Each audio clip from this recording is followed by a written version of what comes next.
on Paul George's podcast? Oh, I'm watching We that. are live. I'm watching that. Yeah, Glow. Oh, so my Mo lags out immediately. Let me bring it back in. It's amazing. I press live, Mo's immediately like I'm out. Y'all don't see me? You're here now. It lagged out for a second. Oh my god, I was about to say, what the fuck? Everyone's spamming late per usual. Y'all shut up. I get it. Shut up. What's up, y'all? It's going down. Oh, we got DQ Senpai in the chat. We got a mod in the chat. He said, I'm back, baby. Shout out DQ Senpai. Woo! Mo lags out again. The hood is never leaving Mo. And he's never leaving the hood. It is what it is. Yeah, man. But listen, I pulled him back in real fast. We're good. We're going to try to save him as much as possible. As much as possible. Yeah, man. Letting everybody come in real quick. Someone said T-Mac is underrated. What a random hot take. Is he? Is he, though? No, not even a little bit. We have a question for you guys later on throughout the stream, but that'll be answered later. We have a question about T-Mac? Yeah. Oh, okay. I have a question about T-Mac. Okay. But I'll ask that later. All right, well, so we'll keep that in mind. I'll make sure to throw it back to you for your question about T-Mac at an undesignated time. All right, sweet. Oh, okay, man. All right, but so everybody's coming in. Shout out everybody here. As you guys see about today's title, we're going to talk about the biggest surprises of the NBA season. So it should be good. It's going to be a little bit longer than usual. We got a full run of show for you guys today. Let me pull it up. I don't know if you guys saw I put it on Twitter. We got this for us today. Got it pulled up. Oh, you guys can't see my screen right now, can you? No, we cannot. There we go. So we got reacting to NBA news. We're going to do some blind rankings. We're going to play multiple games of blind rankings. Get the blood flowing. Talk about our biggest surprises of the season. Talk about the performances of the week. And then we're going to, if you guys have seen that viral thing on Twitter this week, people have this like Google Doc thing that if you put in your information about the way you play, it gives you your NBA player comp. So we're going to do it for all three of us, find out who we all are in the league.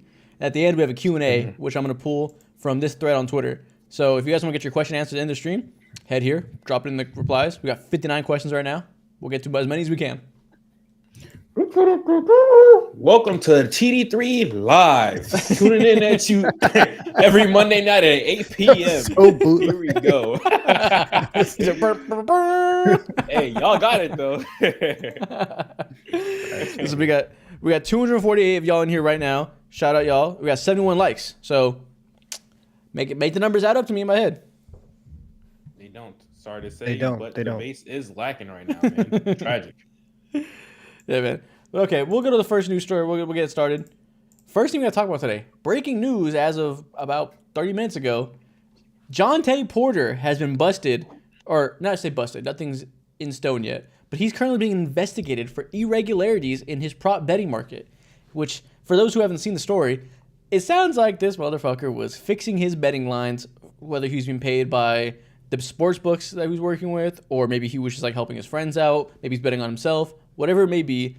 It seems like he was getting a little nefarious with his play and purposely not scoring points when he wanted people to bet his unders and stuff like that, which, there's been a lot of criticism about the NBA getting so deeply into bed with sports gambling.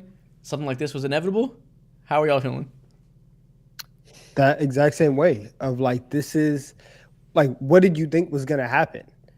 And like, people obviously have been betting. Like, I'm sure even before the NBA, like, kind of ingratiated themselves with sports betting companies, I'm sure NBA players have been betting on themselves or doing something like that. Like that's been going on. I'm not going to act like it's not.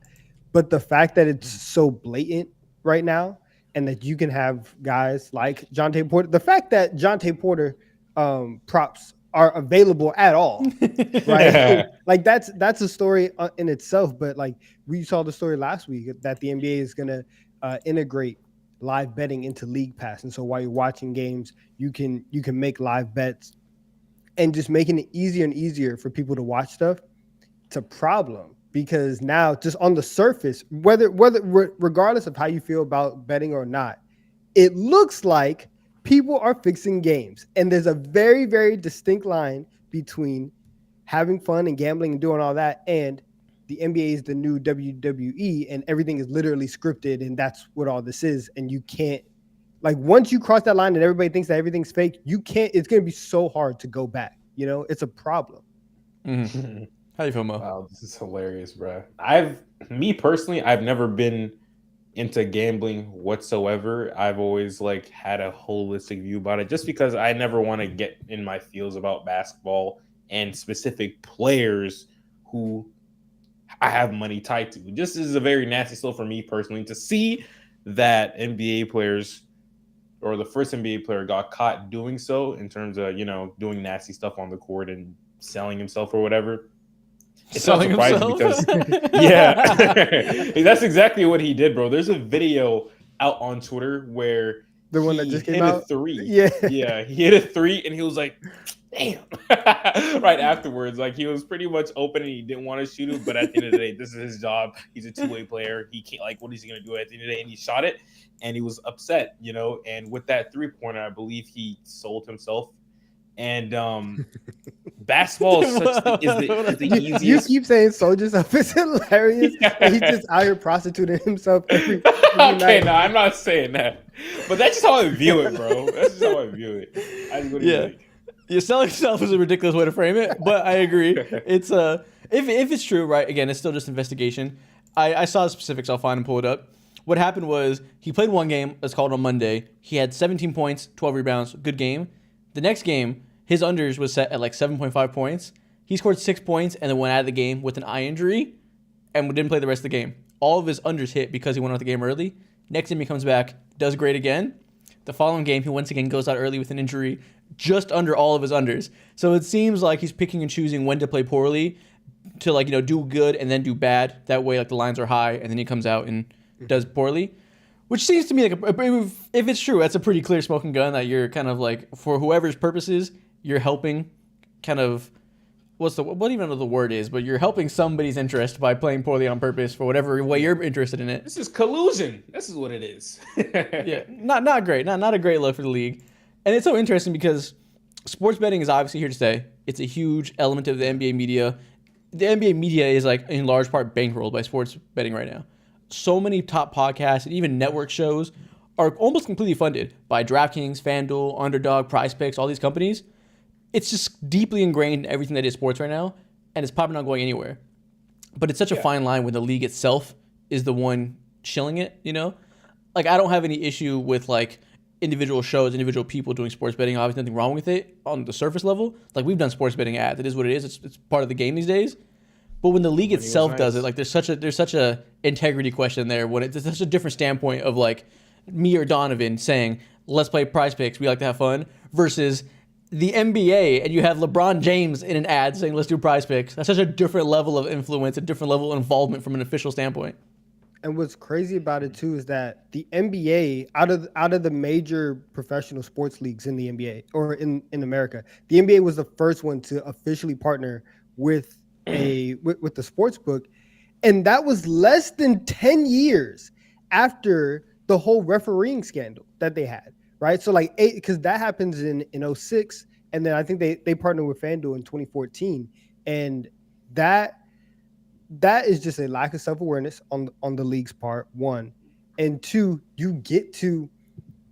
it's already one thing that people, right, whenever a game doesn't go their way, people are saying, "Oh, things are rigged." You've had things in the past in NBA history where people say this was rigged, this game was rigged, right? Ratings.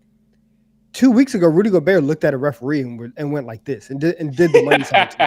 Yeah. You can't have the players in the league also being like, "Nah, this whole thing is rigged," right? It's a bad look on everybody to be looking at this entire product and saying, "Yeah, we're fixing it all to come get this money." And listen, people are out here dying about these parlays, man. About these prizes. People are so ready to run up and fight anybody at any time. Tyrese Halliburton said it the other day. He's like, to half these people, I'm just like a person. I'm just somebody trying to get them to make money, right? I'm just part of their parlay, this and that. And it's definitely something where if you're in the arena, it's easy to make a quick little Prize Picks parlay, especially with like live props, second half stuff. It's easy to make a bet. You're easy to go to be close and be with all these people. I wonder how the league kind of addresses this going forward, because, like Isaac said, money talks, and so like you can't just say like, no, we're just not going to take your tens of millions of dollars, but there's going to have to be a line that they draw where they're going to have to send back some millions of dollars to try and keep the integrity of the game. Their hands are in some serious blood too, obviously because they've fully ingratiated in this, like you said, Donovan. And then on top of that, they went ahead and like doubled down, and they're trying to market the living shit out of this whole gambling thing, with now extending it to being able to place live bets through League Pass. They announced that like last week. Now, if you have the ability to hop on League Pass, you have a League Pass account or whatever, you know just how fucking trash that website is. You know how inconsistent it is. There's always some weird glitch going on like 60% of the time, or at least in my experiences and what I see all over the internet. It's a horrible platform, you know? And to see them start to prioritize this and put it literally have it take over a quarter of your screen is disgusting work. And now, like, as an NBA fan who appreciates basketball for the purity of it, you know, even though I will take gladly like any betting money any day, any company that comes to fight on me, gladly for sure. Will I participate? No, but will I take it? For sure. It's just like, how do you undo it, you know? And I just imagine things getting worse and worse as time goes on. It's too much money. You don't. Yeah, it's too much money. It's too easy. It's too easy to do, and like there's just not there's not like a way back. Once you let the genie out the bottle, you can't put it back in, you know. So the only thing that you can do at this point is try to minimize your relationship and make it seem like, hey, listen, we were just doing it for the check. That's not really what we're about, right? We are still about like the integrity of the game and all this type of stuff. You have to allow that to happen. And with 82 games and a game happening every night, a lot of it can get lost in the shuffle. But do not be surprised at all if you see more of these stories coming out in the next month, 2 months, all of that, because it's going to happen as long as you keep, you know, promoting it and integrating it. What's up? You guys are more so NFL heads than me. Last year, or was it 2 years ago now, there's an NFL player on the Falcons who like got caught betting on himself or some shit like that, right? It wasn't on himself, but he was betting on. He wasn't betting on himself. He was just betting on NFL games. Period. That had nothing to do with him. And the NFL is every sports league is strict about it, I think, in terms of that.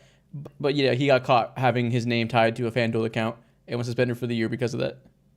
Yeah, and then even coming into this year, like the Lions had 3 players where they were caught making bets inside the facility. And so they also got in trouble for that.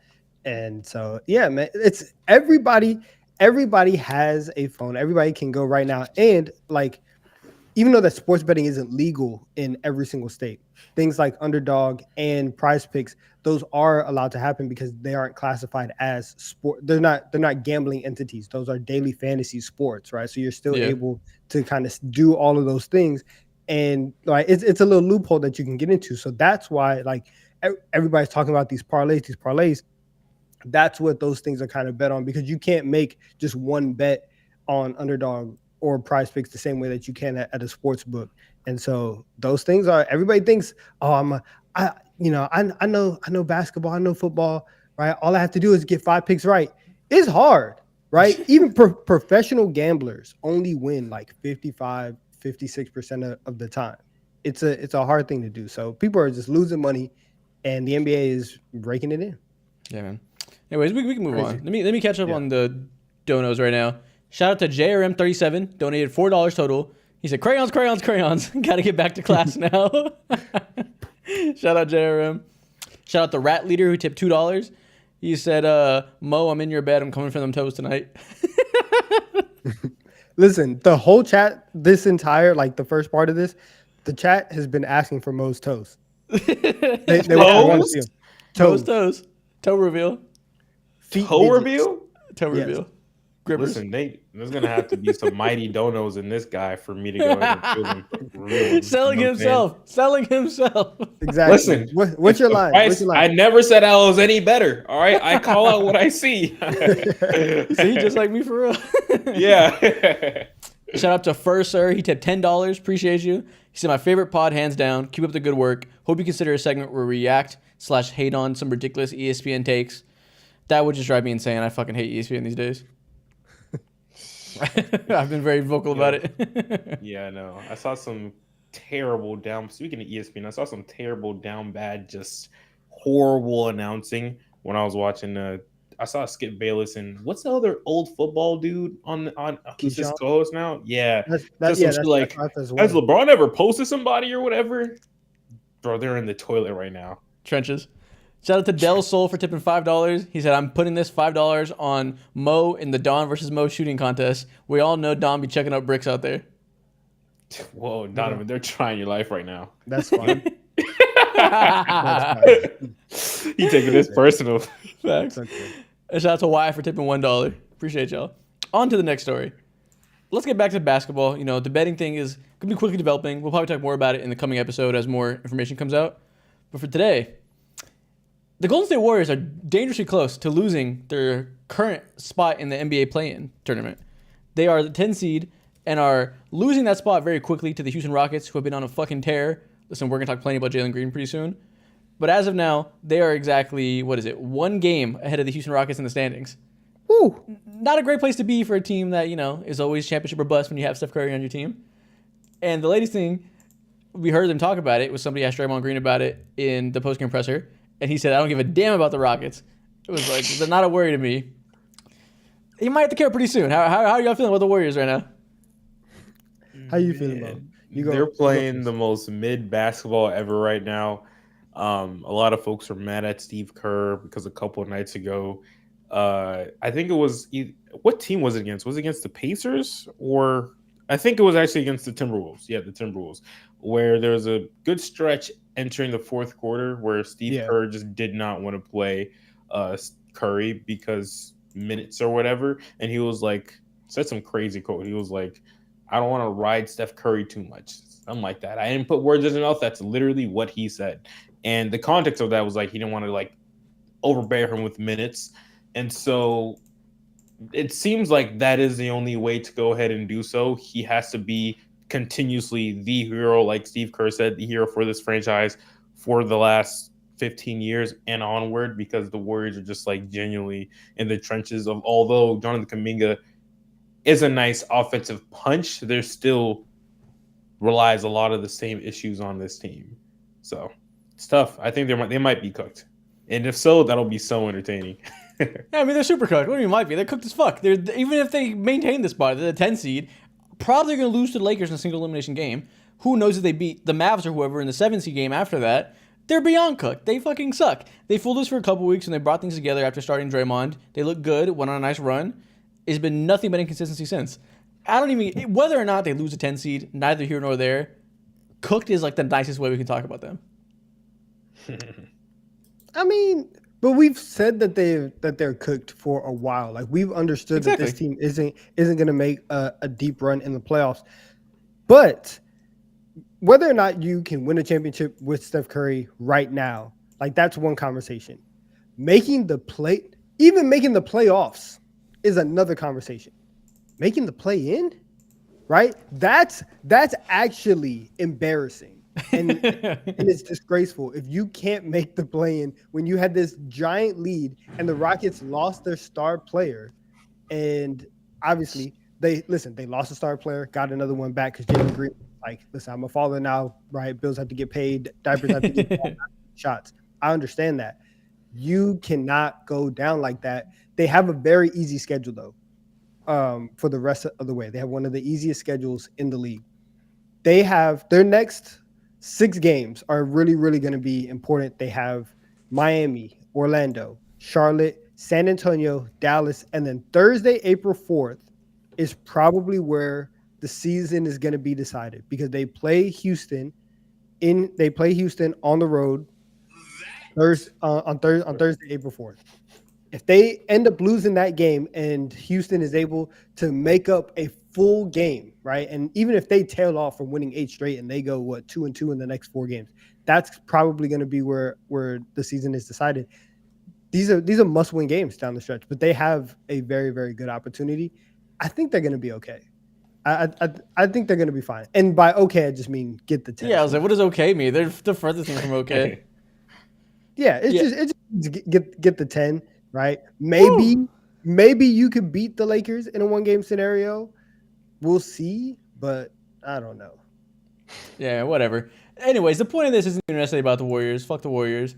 The main point is the Rockets are cooking since Alperen Sengun got hurt, which isn't because of him. It's a coincidence, but they have been fantastic. They're 9-1 in the last 10 games. Jaylen Green won Player of the week before last, and they came back this week and averaged 37 points per game. Right after that, he's been absolutely unstoppable. His jumper is finally coming together for a sustained period of time. Per this tweet I pulled up, he's shooting 47% on pull-up threes over his last 8 games, and I saw another tweet. He's shooting over 70% at the rim. Listen, we've seen a lot of fake Jaylen Green runs over the years where March comes around and he goes berserk. It's never been this berserk and for this long. It seems like he's actually putting something together and is like figuring out how to be an effective scorer. Yeah. We'll see if we can trust it long term. I feel a little bit moved. There's been plenty of times in the NBA season to where like towards the end of the season over the last 10, 15, you've seen it throughout NBA history years where certain players who have had a reputation in the NBA just tend to go off towards the end of the season, and that's because teams usually don't care. Now it's a different era, a different age because the play-in shit and really every single game matters up until game 82. And with the leap that we're seeing him make, with how efficient that he's been, and with how engaged he's been on defense, and then on top of that, the rim looks like the ocean to him. He can't miss anything.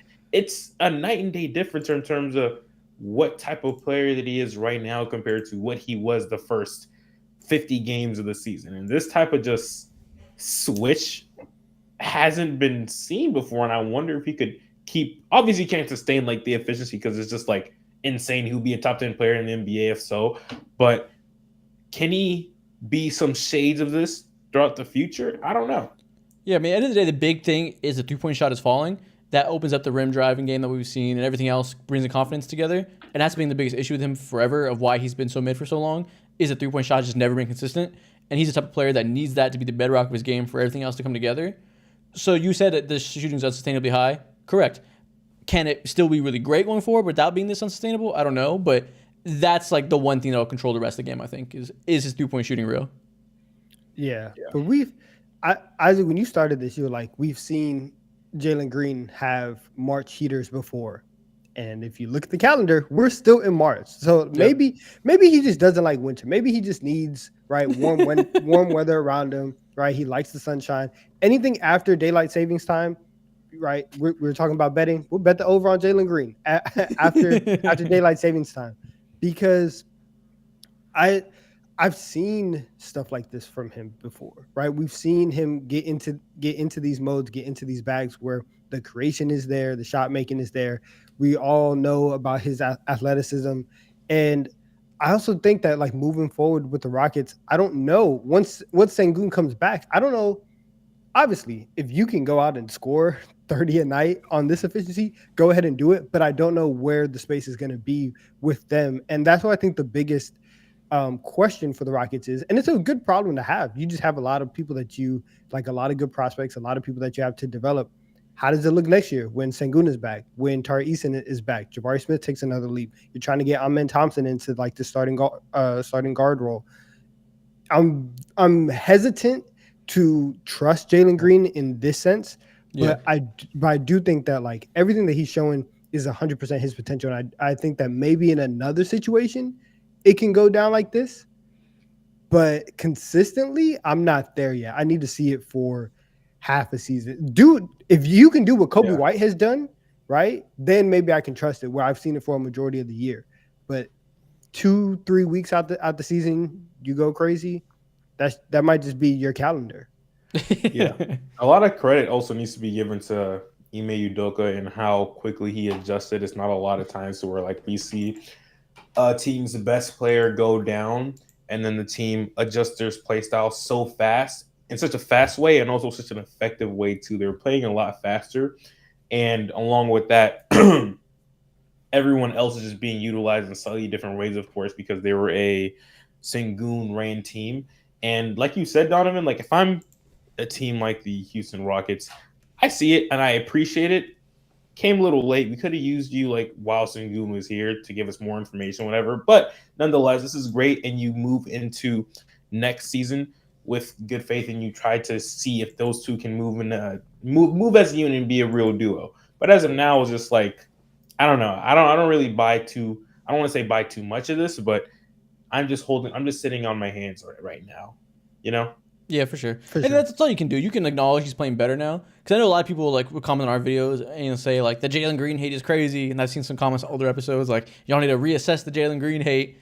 Nobody hates Jaylen Green. Nobody has like vested interest in rooting against the Rockets and Jaylen Green. He's just been bad for a long time, and now he's good, right? So like we can hold our breath and hope this is real. Because like why wouldn't you want to see him be good? But there's been so much of a sample size of him being not good in similar situations over time that it's a wait and see thing, right? But if it does stay like this and he actually is real, completely changes the outlook of the Rockets. This is a very scary team next year. If Sengun gets another year under his belt, development, playing all-star level, if Jaylen Green's going to be an effective 24-point per game scorer, whatever, like you said, Donovan, all those defensive young players they have, at Amin Thompson, Tari Eason, Jabari Smith, all these should be really great defenders. This team can get really interesting really fast next season. Now listen, I can't wait for the offseason. And also, like to that point, we saw Jaylen Green and the Rockets play unserious basketball for 2 or 3 years straight. They were playing straight 2K pickup basketball with no structure in a money laundering scheme for the last 2 years. This is the first time that in a while that we've seen the Rockets be a respectable franchise and move in a fashion to where you guys actually look like a basketball team. So yeah, it's like it's new, but it's not. Don't act like everybody else 2 years ago were like, oh my God, the Rockets they're doing it. Like no, we were all laughing at them collectively. Yeah, exactly. You're so right. I still have some like critiques about his game, minor critiques with like his dribbling and stuff like that, because it's really essentially being a high level scorer in the NBA. But things look a little bit better. And in a couple of TikToks, I did call him like a Fashion Nova model or H&M model or some shit like that. I might be wrong. He keeps playing like this. I'll say this. I will take him seriously. If he cuts his hair, I'll know he's locked in. Right? If he cuts his hair down, right, gets himself a little starts brush, I will know he's locked in and he's ready to go. That's when I believe in Jaylen Green. That's funny. Chat, on a scale of 1 to 10, how much do you believe in Jaylen Green, chat? Do you think this is real? Let me see if down there. Let me see if you guys are fully believe in Jaylen Green or not. In the meantime, while y'all comment about how you feel about Jaylen Green, I got some donuts to read out.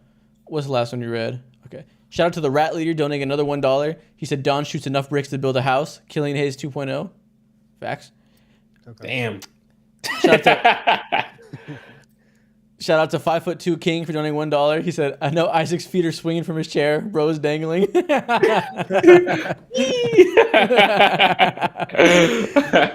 Shout out to Elena for tipping $3. He said, what's y'all's take on K-Dot dissing Drake and Cole? I need it. I need it all. I need all the aggression we can. Bring some energy back into the genre. It's been dead for a while. Drake better be writing. He better be writing. I'll tell you that. Donovan's a tough critique. I'll tell you that also. Shout out to Discount. I don't know how you say that. For donating $5. He said, love and peace to y'all and those watching. Appreciate you. Mo Gripper Picks donating $3. How much for them picks, Mo? More than $3. I'll tell you that. You better keep going.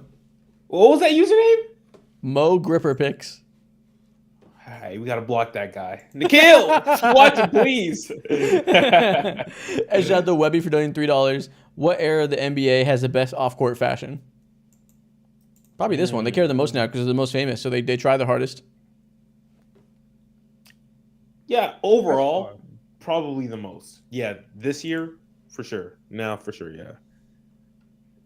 I don't know. 70s, yeah, Elite maybe? Fits is a thing. Sure. The 70s. There's probably like 3 players who tried hard in the 70s and a bunch of guys just wearing fucking overalls. There's a lot of quality out here these days, and there's a lot of variance, too. There's a lot of bad stuff, too. Just say it's very balanced. It's very balanced. All right, y'all. Next story we got. Adam Silver talking about the All-Star game says, we're going to look at USA versus international. I just think maybe we're past the point where we're going to play a truly competitive game. Interesting. The All-Star game might finally be dead after it being awful for so long. Do y'all want the All-Star game to continue to exist, or do you want them to see them give up and just do something interesting like USA versus International? This would start up some nasty wars in this bitch. I'm not gonna lie to you. Aria's gonna be in the front line. I was thinking the same thing. I was thinking the same thing. I was like, this game is not gonna work unless Arenas comes back and plays. He'd be going crazy. Did they give him the honorary head coach for the game? Yeah, no, it's gonna be real nasty. Oh man. So for you guys, who would be the starting five for the Team America versus International? Curry, SGA, Luka. Okay. Okay, well, America first. Steph, Booker, Tatum, Durant. Bron? Who's the center? AD? Anthony Davis. Maybe you put LeBron there instead of Tatum. Yeah. Ant's not starting? It's All-Star game. No, I mean Ant over Booker. No. In the All-Star game, though? You can't start. Shoot with your right hand, and then you can start. Okay. So yeah, Curry, Booker, LeBron, KD, Anthony Davis. Tatum and Anthony Edwards as alternates, or you can put them in starter, or Donovan Mitchell. But the international team, Shea, Luka Doncic, small forward. Who'd be small forward? Is it Wemby?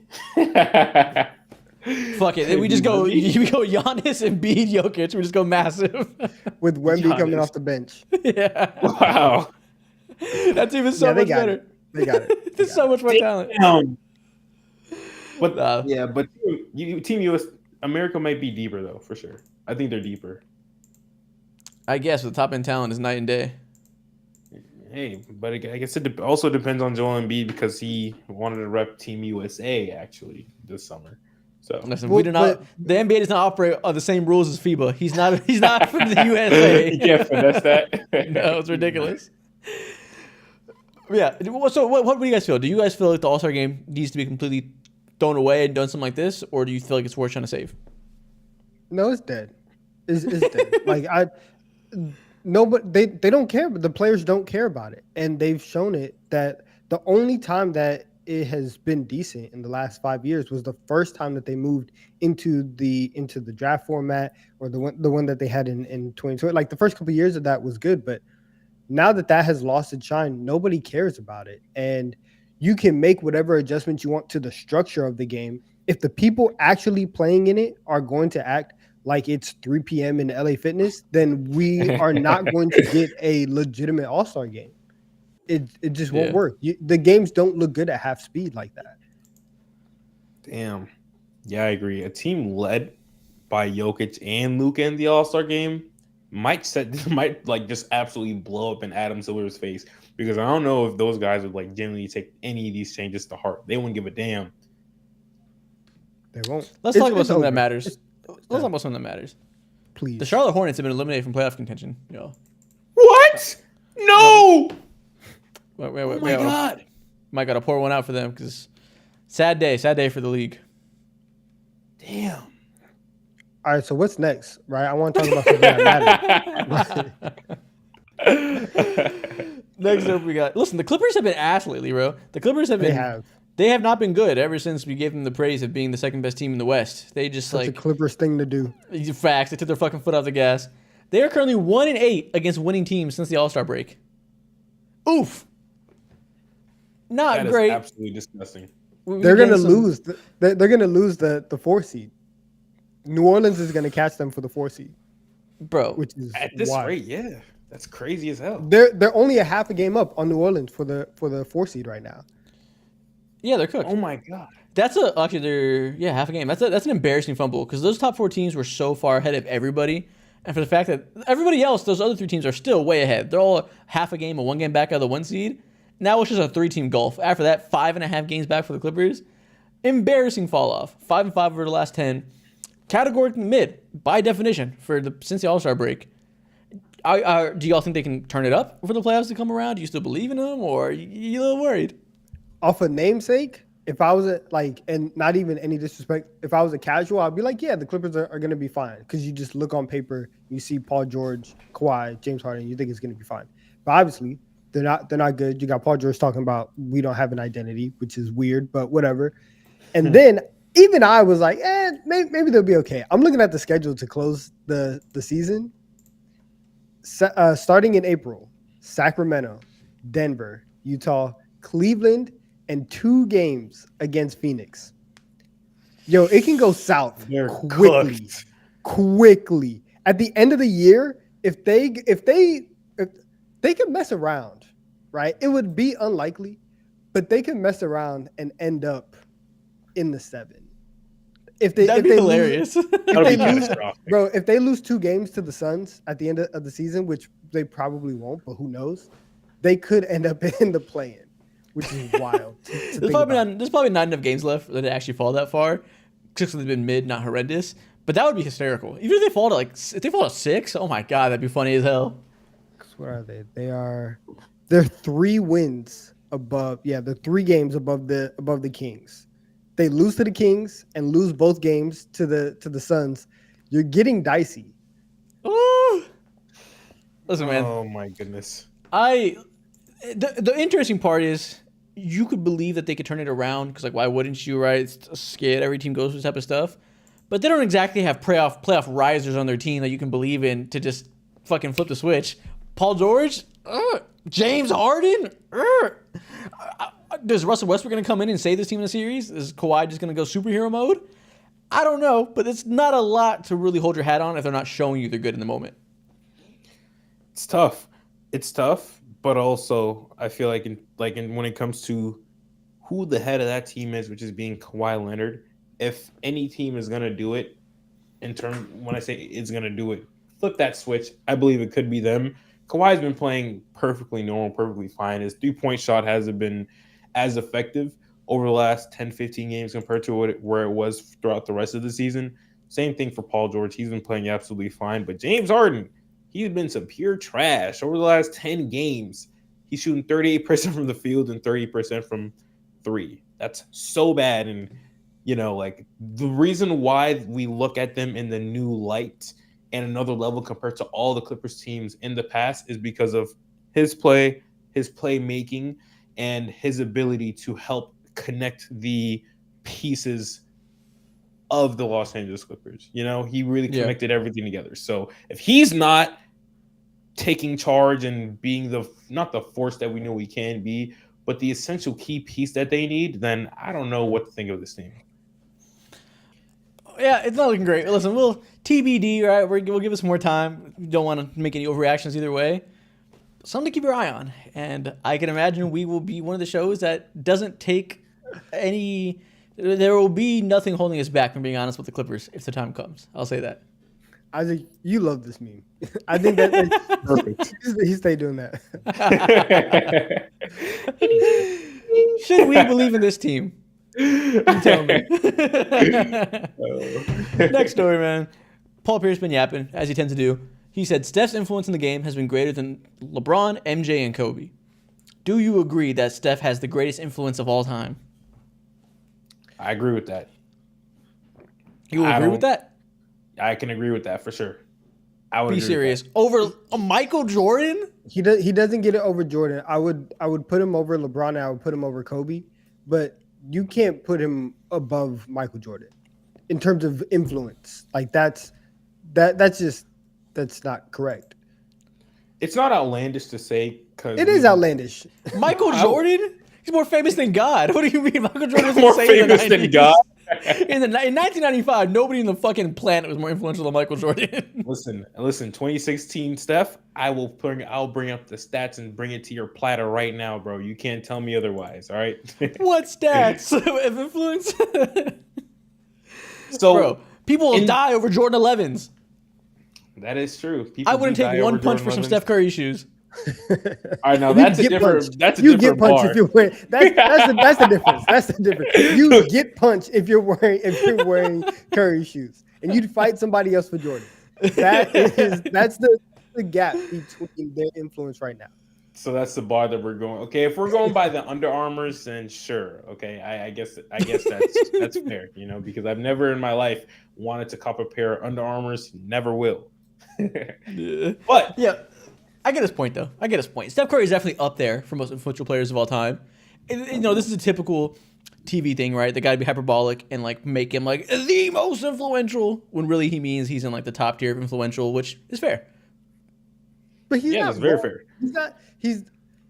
He's not wrong in stating how big of an influence Steph has had, because everybody, and it's literally just because of the way that he's built. Not everybody can't be 6'8", 260 and have a 45, 48-inch vertical, right? But everybody can relate to being, right, one of the smallest people on the court or whatever, or think like, oh, I can be 35 feet and still get a shot off just like Steph. I can do that as well. And so now whenever you go anywhere in organized, unorganized, pickup, whatever, those are the kinds of shots that everybody's taking, because Steph has conditioned everybody to think that is a good shot when in reality, he's the only him and Dame are the only two people that shoot a like solid percentage from that far out, and everybody else kind of falls in line with what every other shooter has done for like all of eternity. There's a level of shooting that people get to when you're at the NBA, and then there's Steph Curry and Damian Lillard And Trae Young. and then there's people. Go to hell. No, go to hell. The stats are there. All right, bro, shut up. Being honest, this dude shoots 38% from 3-point line when it's 30 feet and beyond. Kiss my ass. He's like that.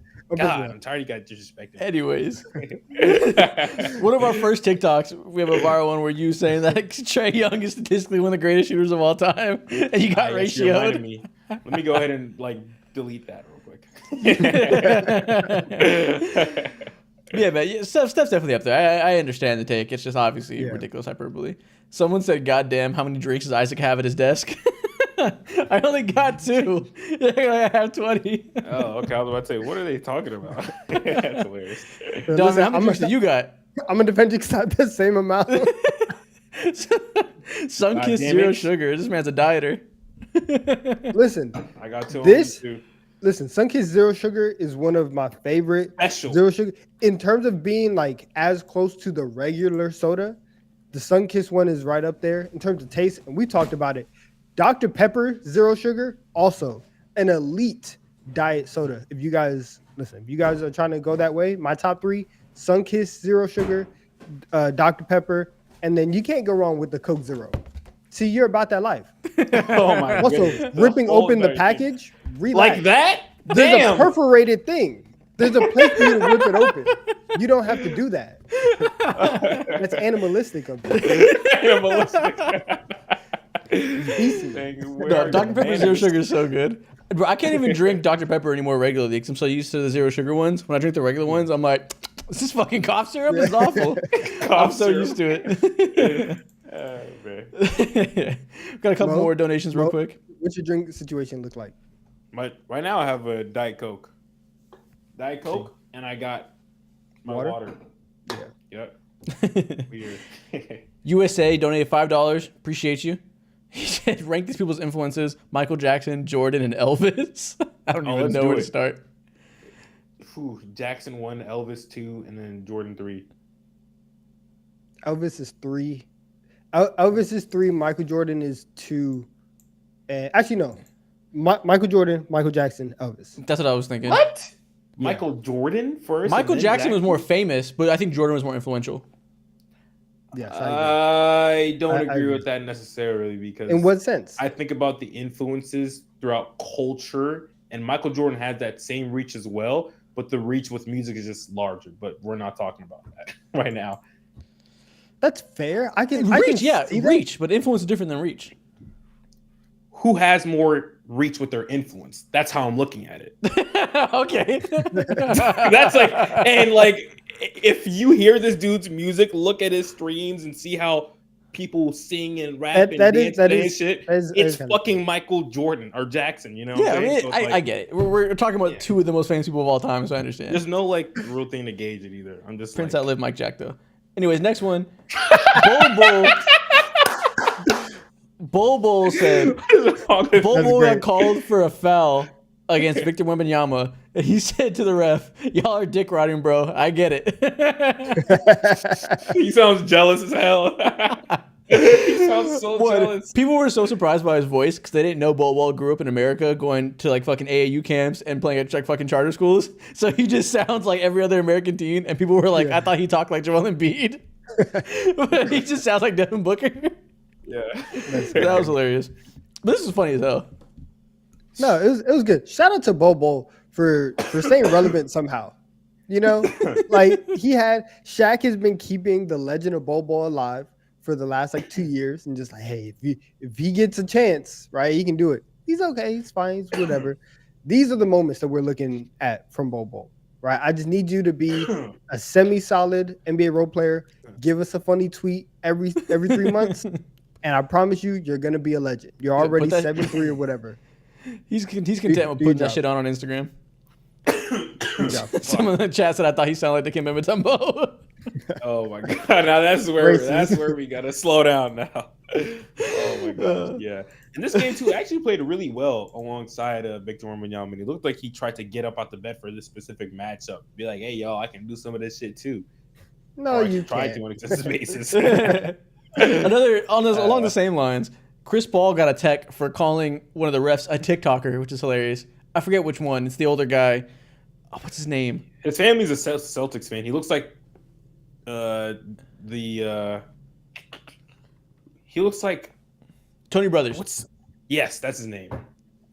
Shout out to LeBronchitis for being the top of the saying it in the thread. Yeah, he called Tony Brothers a TikToker because he made a TikTok with his family or something. I think he did like some kind of dance with his kid, and he got a tech, which is hilarious. He was also I think the real reason why he called him that was because CP3 posted on his story, on his IG story. Tony Brothers was like on some TikTok interview, whatever. He was like, I don't really care about basketball. And he reposted that CP3, I think that same night or some shit like that. And that's what caused him, after seeing that, that's what caused him to go ahead and say it. Still embarrassing. Chris Paul, you're in a commercial every 5 seconds. Who the audacity to be like, you're a TikToker. Oh, you're a bad actor. Like, who do you mean? I can do the not same even thing. taking this personally. That's funny. Out here speed walking in State Farm commercials, just moving hip side to side. You're a TikToker. It's so degrading. Oh, this is a good tweet I saw. Hoop Central tweeted this out. He said, at all of them at their peak, who would you bench out of these players? It's Chris Paul, Dwayne Wade, Carmelo Anthony, T-Mac, Anthony Davis, and Dwight Howard. Okay, so I was thinking about this for a while. Dwight can't go nowhere. Obviously not. Can't go nowhere. CP3 can't go nowhere. D-Wade obviously can't go nowhere. Yeah. A lot of people were saying Chris Paul. I'm like, yo, that's like the surest sign of not knowing ball. Like, get the fuck out of here. All these scores, you think you're going to cut the one playmaker? You're out of your mind. Yeah, so two players here. Melo and T-Mac. Melo, T-Mac, they kind of do the same things. Similar levels. Ooh. You could cut AD if you wanted to, but I'd rather have the extra defender. Yeah, no. That's Pelicans AD can't go anywhere. So what I was going was you can either take out AD or Dwight. And personally, listen, I'd rather keep both. I stand up for Dwight Howard a lot. You can cut him off this list, and I would be okay. You can take Anthony Davis over Dwight, depending on what the first four like, and it would be okay. I can see that. I'd rather have the two defenders though. We're getting very 2000s. Okay, is Anthony Davis better than T-Mac, right? Yeah, he's better than Melo too. The two-way play, like prime AD that could dribble, shoot, attack the rim, be one of the best defenders on the court. Is it fair to say he's better than the two scorers there? Yeah, that's not a question. I think you have to keep him. You have. Is T-Mac better than Dwight Howard? Like, there's a reason we go to Dwight Howard in all-time Magic talks and not T-Mac. T-Mac who the hell's watching Dwight Howard highlights? Listen, T-Mac is the one for me where I would put T-Mac on the bench. Yeah, I'm cutting T-Mac pretty easily. I'll make a poll. Let's see what chat thinks. It wouldn't be easy. I think that in an NBA setting, obviously it hasn't gone well, but we've seen Olympic Melo be like this kind of catch and shoot 3-point guy where in his prime or like near towards like the end of it, you can still kind of get that out of him. And I don't think that you would get that from T-Mac. Also, if we're being completely unfair and irrational, T-Mac never made it out the first round, so you're off the list. I'm sorry. you didn't have to. Is it unfair? I don't know if it's irrational. Out of the first round is crazy. Listen, that is crazy. That is crazy. Like, there's a long time CP3 never made the finals. I get it. Listen, Melo never made the finals. I get it. The finals is hard to make. Not hard to get out of the first round. Not hard at all. Everybody's done it. Everybody's done it. Let me. I'm looking at Tracy's stats right now because for somebody and like McGrady is the ultimate kind of person where everyone's like, you just had to be there to understand just like how great T-Mac was. Like it was him and Kobe. And granted, listen, 7-time All-Star, 7 All-NBA. Like at his peak, I believe everything that you're saying. But for somebody who finished in top 5 of MVP voting, right? What is this? 2 times, like at his peak, scoring 32 a game, 28 a game, all this other stuff, to never get out the first round is wild. In the playoffs, also, I mean, listen, he was kind of doing this thing, though. I don't know if it was his fault. It might have been Doc Rivers' fault. Listen, he had 34, 31, 31, 30. Hey, listen, T-Mac, I'm sorry. You can stay. You can stay, Tracy. I forgot. Well, then Melo has to go then. Honestly, I can see Melo too, though. Melo's the worst fit. It's one of them. Who's the better defender out of the two? That's the real question. Who knows? That's the real question. We're just gonna have a cone at the 3. It's okay. If that's the case, if we're picking between those two, and if like one of them has to go, yes, AD and Dwight have to stay because we need the defense on the back end. and in that case, I really do think that T-Mac would still have to go because, like I said earlier, let them 1v1 for it. That's the best way to go. Then we all win. Who gets the ball first? Oh my goodness. Melo wins. Whoever gets the ball first is winning that 1-on-1. Yeah, I think the argument of Melo fitting a little bit worse makes a little bit of sense just with his style of play when he was young. But like you said, Olympic Melo exists, so maybe he would buy into that and just be spotted up. Yeah, but also OKC Melo exists too, so it's like, that's when he got zapped of his powers and he just couldn't do it anymore. Tough scene. Well, listen, 41% of the votes said T-Mac. Sorry, T-Mac, your time's done. In this imaginary scenario, that doesn't matter. Tough. All right, man. Listen, this whole thing is about to be done because we're at like 700 people watching and we're only at 336. People, like this stream up, bro. Like it up. True. Come on. Anyways, that concludes our news story section of the podcast. You guys saw that run a show? We have several things lined up for you guys. News story was just one of them. Next thing we're going to do, we're going to play a few games of blind rankings. All 3 of us have 5 names. Did y'all get your names together? Mm-hmm. Okay. Yep. So we all have five names. We're going to play 3 rounds of blind rankings. You guys know how it works. One of us will host it. Will give us names. The other 2 have to, blind rank the players without knowing who's next. Donovan, you want to go first? Yeah. Okay. So let me pull up this doc. All right. Donovan. All right. You got it? Yeah. Wait, so the names are just, we're not doing like point guards or whatever, or like shooting guards. We're just going players. Up to you. Whatever you decide to do. Me personally, I did point guards. Okay. I pulled in just like some names. Whatever. So, Okay. Yeah. Well, I think this is more interesting. I want to see where you guys kind of rank these guys. So, all right. Do I have to say the hook or are we just going? Sure. All right. We'll just go. All right. First name, Scotty Barnes. Ooh. He could be a 3 or a 4. I feel comfortable with 4. You think he's going to put 4 All-Stars on this list? I don't know. No way in hell he puts 4 All-Stars. Donovan had a bad day today, so I wouldn't trust that. What do you mean I had a bad day? we didn't talk at all about my day. I'll ask you after the pod. How was your day? I think I would feel more comfortable with 3. Scotty Barnes is a little too good for 4, I think. 3? Okay, if this is At the least. moment that we might get screwed, and I'm gonna bring this and throw this in your face. This decides it all. Chat, all right, they're saying 3. They're saying, y'all agreeing with them. Okay, 3 it is. Let's go. Listen, they know ball. Scotty Barnes is 3. Okay, let's do it. I'm throwing a crown at both of you guys' head. All right, Jaylen Williams. J-Dub. Ooh. Is he better than Scotty Barnes? That's You know, tough. you know how I feel about J-Dub, and I'm very, very at the high end of how good I think he is. Much. Let's talk about it. Would we feel better putting him at 4 though? That probably makes it a little safe, right? Narrative-wise, 4 sounds better. Chat is spamming up 4 and 5 like a motherfucker. Still spamming So 2. I think we should go ahead and put them at 4. We'll give Scotty the credit, right? He made the All-Star year. I think J-Dub's just as good, but I understand. We can go J-Dub at 4. Okay. Paolo Banchero. Oh, See, shit. I'm cool with Paolo at 2. That's fine, right? Like, Yeah. we're not putting him at fucking 5. So Oh, yeah. I'm very cool. That's with the Paolo most comfortable one. A lot of people are spamming 1 though right now. I feel like there has to be a superstar on this list. He's And Paolo's not also that yet. doing this clear niche of players. I bet Chet Holmgren's up next. I feel comfortable with Paolo at 1 if Chet is even on this list.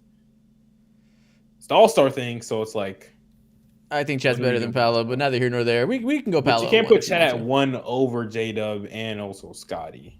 Yeah, well, yes, you That's can. where it gets dicey. Whoa. All right, let's see. Let's stop the anticipation. We'll put Paolo at 1. You got it. You got this time. I got the last one. We can have Paolo. Paolo has done enough to deserve having this type of credit among this group of players. That's cool. Keegan Murray. Keegan Murray's motherfucking 5. There we go. We get that spot your open. game is great, Keegan. I love the defense, but you are 5. Last name, Tyrese Halliburton. Oh fuck. I told you to put Paolo at 2. Nobody ever listens to me. This is what fucking happens. No. You could have had This- a perfect list. You were so close. You could have had a perfect list. Literally, I say, You I'll give sold- you this one. I should Messed never it give you up. any. Ugh. Messed Follow it my up. lead. Told us you thought Chet was gonna be here. Said, Fuck you know your my game. lead. You're know my we were game. both wrong. Damn it. Donovan, say the hook real quick. I might turn into a TikTok. All right. Yeah. Wait, where's the hook? I forgot. Rank these NBA players without knowing who's next. All right. Rate these NBA players without knowing who's next. You said rate. Rate? You said rate. Oh, okay. Rank these NBA players without knowing who's next. Okay. That's pretty good. Man. Oh, so chat, what do y'all think, chat? Someone said Mo spelled so hard. Someone said Isaac can't spell. What did I spell wrong? Oh, you spelled I Paolo spelled- wrong? Oh, Pawalo. Typo. I spelled his name wrong before in the past too. It's okay. I didn't spell it wrong. I just pressed the wrong button. I know how to spell it. You spelled it wrong, buddy. Don't let me in with you. You're in there.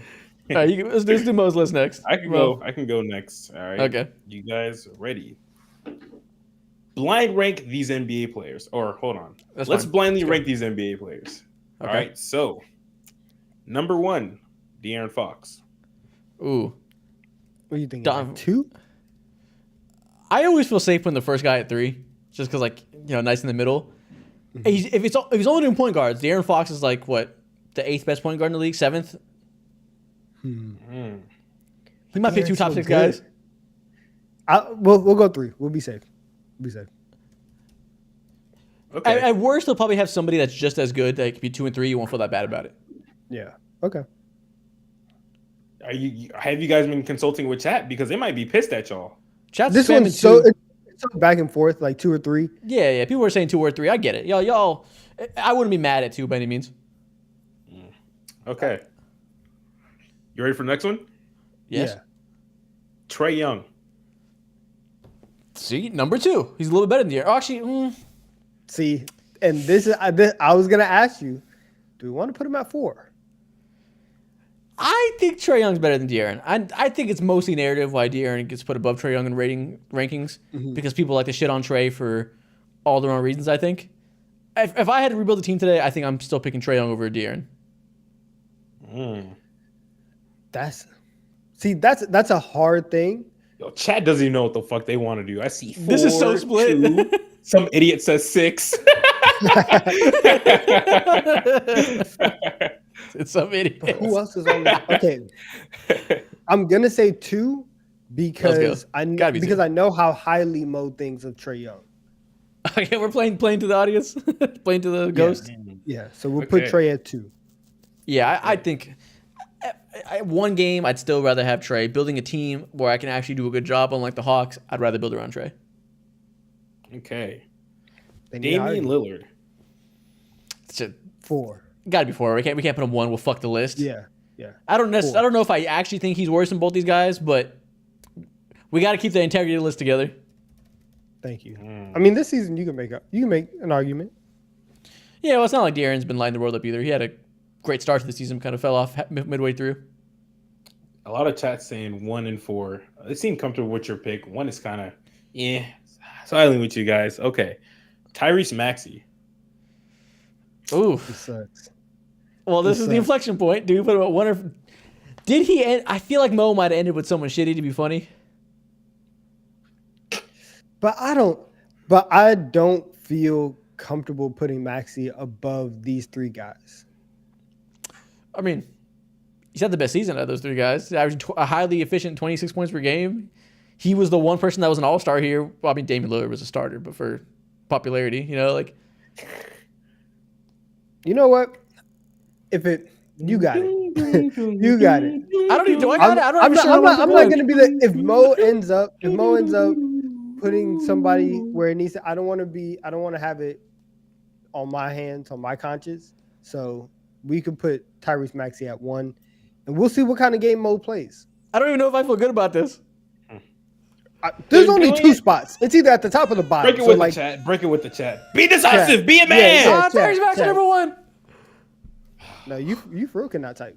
That's crazy. I fixed it immediately. Wow. Okay. Last one. Shea Gilgeous-Alexander. Damn. This list is certified trash. We should have put Tyrese at 5. I just, it was a bet. Did you put a star or somebody terrible at the end? I had a feeling you put somebody terrible at the end. Maybe you did and you switched it last second. Who knows? Should have known. I picked this man. You keep the Shundies on deck. You have them with you at all times. Hey, you never know when the motherfucker's gonna try me, right? You keep that shit in your wallet. Try you. My wallet is crazy. No, my wallet is crazy. I don't keep it literally on me. I've never worn it in my entire life. He keeps it in his wallet like he's a fucking wartime veteran with the picture of his wife in his wallet. He has a locket. No, I'm in DC right now, bro. So I keep the Shea on me with a bunch of rocks. Just in case. It's good protection. He's watching Thunder games just like this. Yeah, you're crazy. My sweet king. All right, next list. I got y'all up next. Okay. Oh, damn, this does not let me type. Listen, I didn't do great in my typing lessons in school, okay? As you guys can see.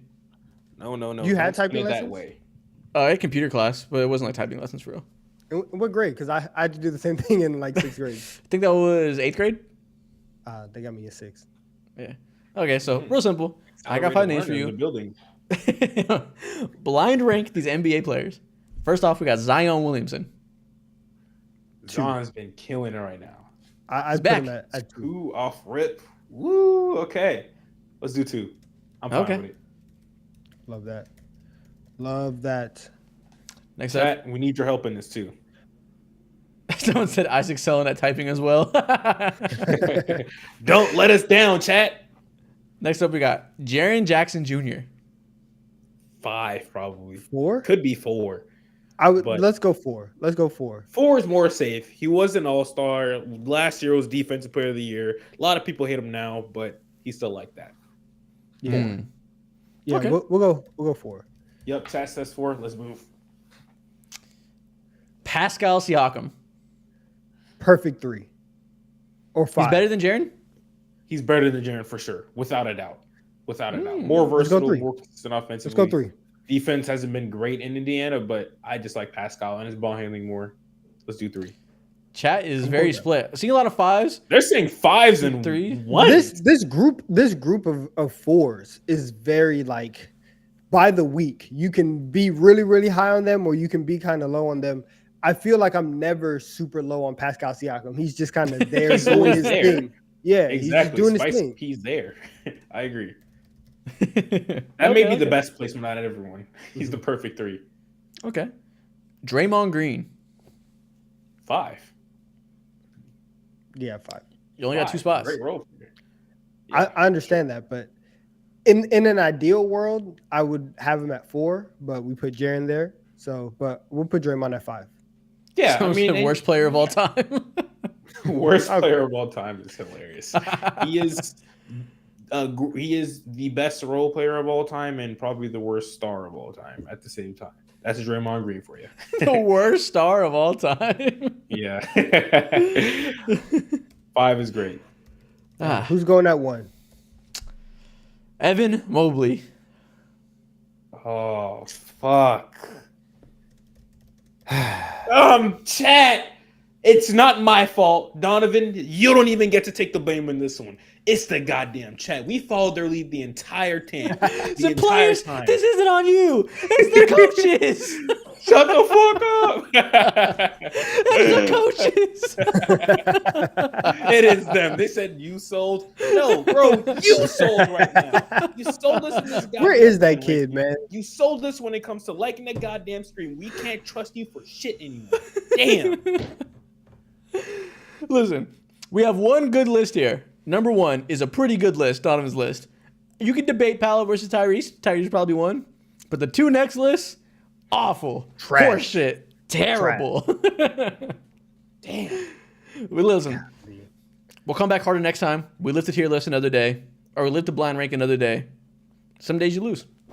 Well, listen, we'll learn from our mistakes. It's an opportunity, but listen, rain, sleet, or snow, TD3 is trained to go. So we're going to be okay. What a lingo. Okay, you're in your bag. Don bars of the day. We are here. TD3 is trained to go. Shut the fuck up.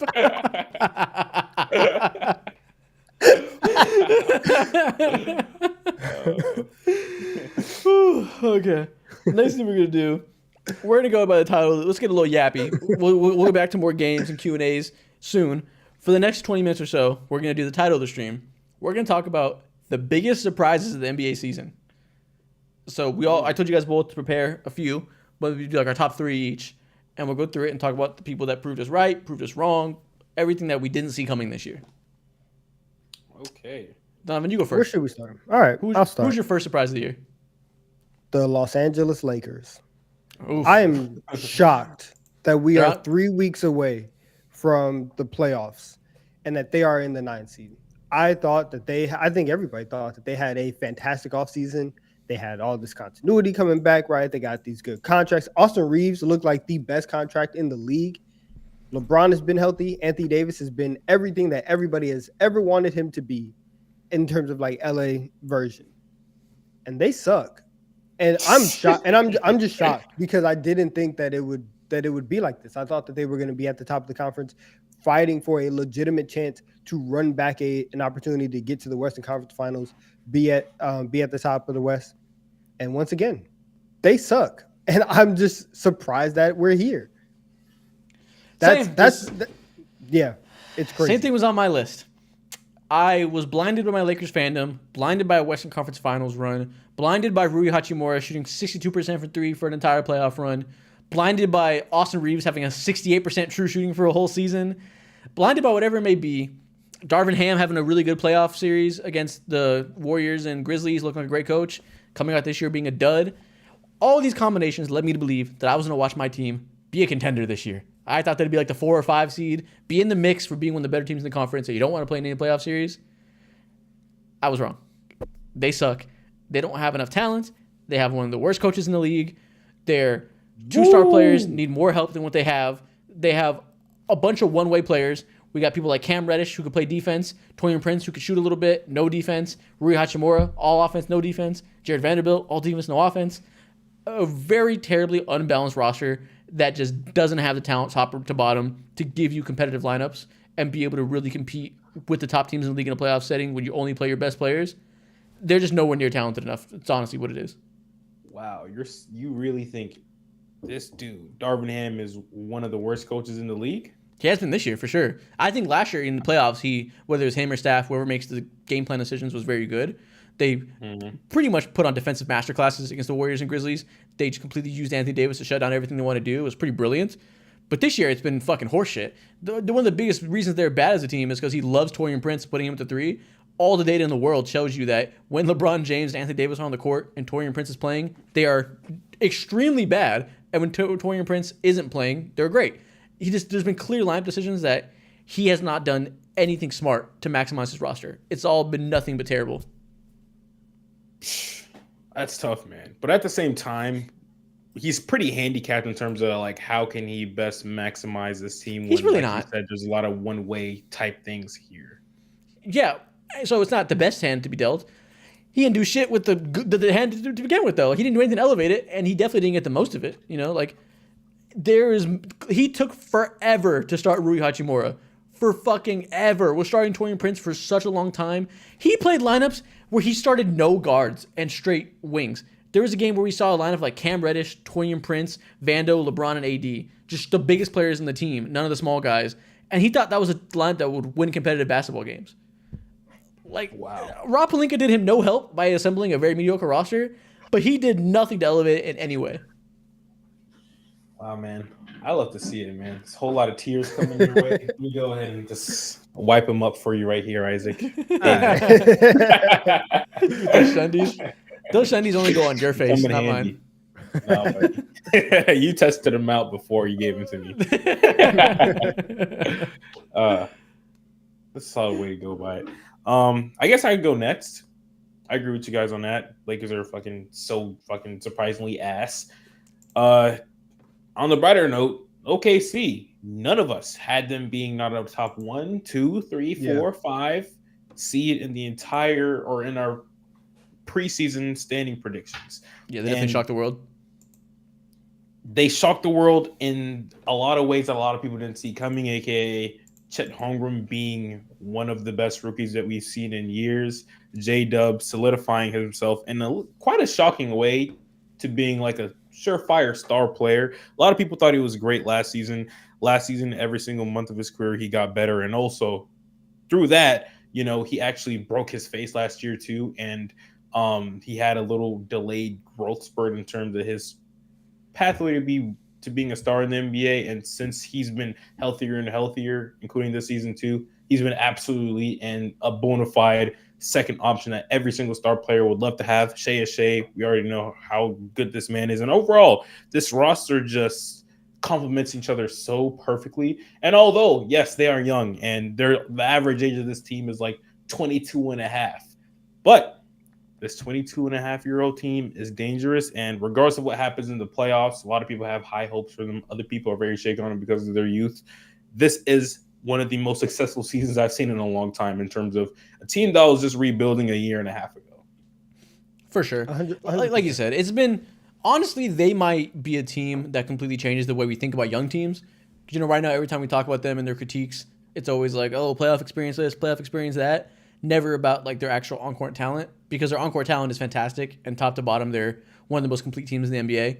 Obviously, they have no weaknesses like everybody else does. You have to pick and choose things to excel at and be weaker at with team building, right? You can't fill every hole. They are as close to filling every hole as possible. Pause. And if they have a good, a good playoff run and like translate the success they've had in the regular season, they could be the new benchmark for, not every young team is going to struggle just because they're young, right? Maybe there's some other factors in it besides youth. Maybe you can actually break through if you're actually that good and coach that well. I won't be shocked if that happens with them.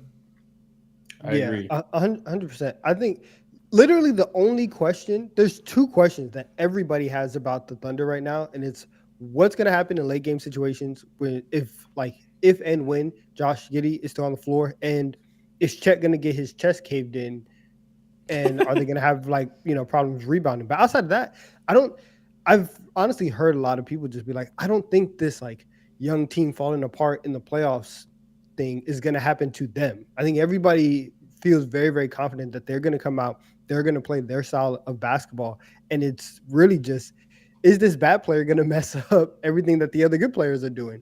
And that's it. And I just went back. So I had the Thunder. So Isaac had the Thunder at 8, Mo had the Thunder at 8, and then I had the Thunder at 7.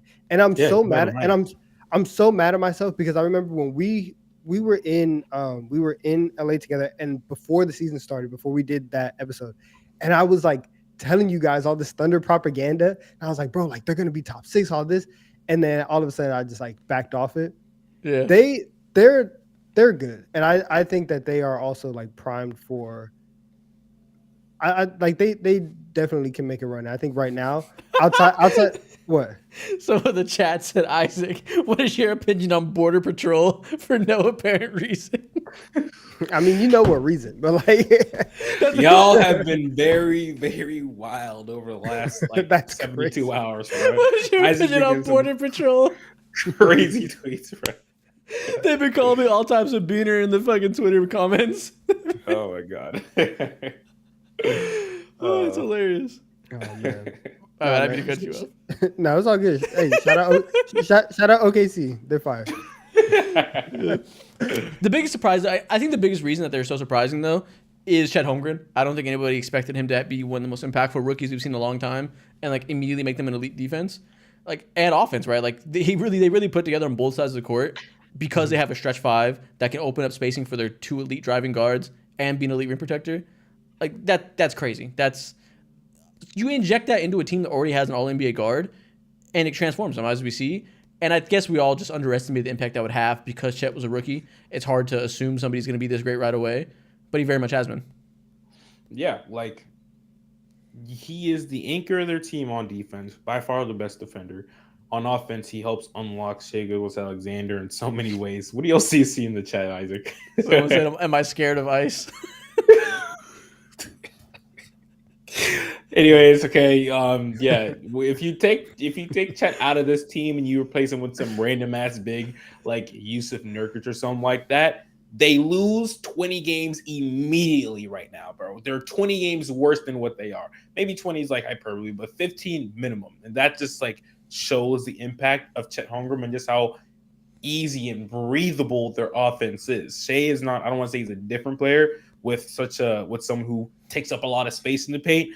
But that space is pretty valuable, and it also allows there's scoring opportunities that are made because of the spacing that Chet provides, and also their playmaking opportunities as well. It's like he's a whole. What are those knives again? What are those? Swiss Army knife. Swiss Army knife, exactly. Does a whole lot of amazing shit that's not accounted for. It's super useful.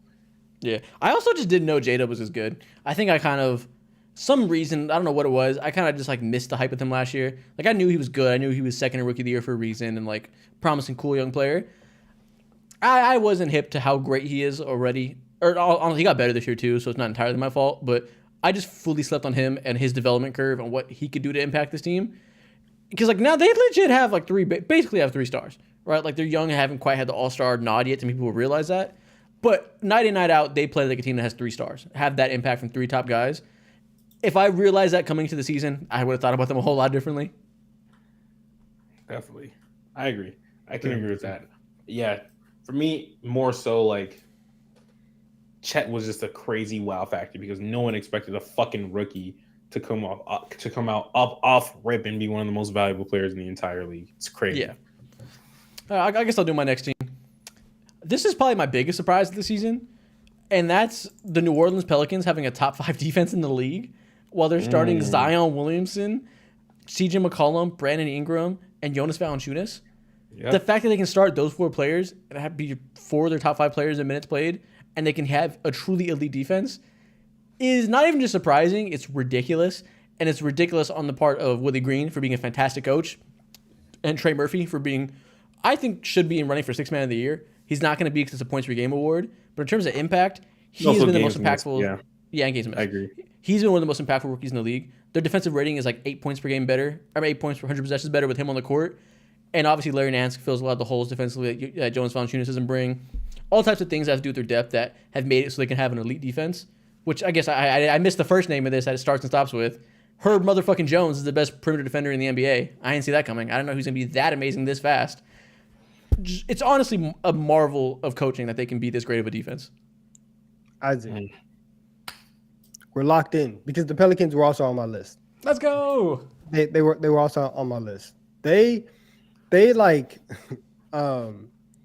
don't, even though that I'm still not fully bought in, I thought that this team was primed to miss the playoffs because I didn't think that we could come into the season and trust Zion Williamson I didn't think I didn't think that their core of Zion, CJ, and BI would be able to fit offensively together because as we've talked about a lot of times before, a lot of times when they've been at their best, either BI or Zion, mainly BI, right, has been missing because Zion's had room to work.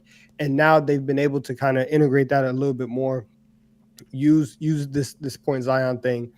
And like we talked about at the start of the stream, they might catch the Clippers for 4, right? They might have home court advantage in the first round. And so for a team that you look on paper and you're like, okay, like CJ's good, right? BI is good, but like how does this all work together?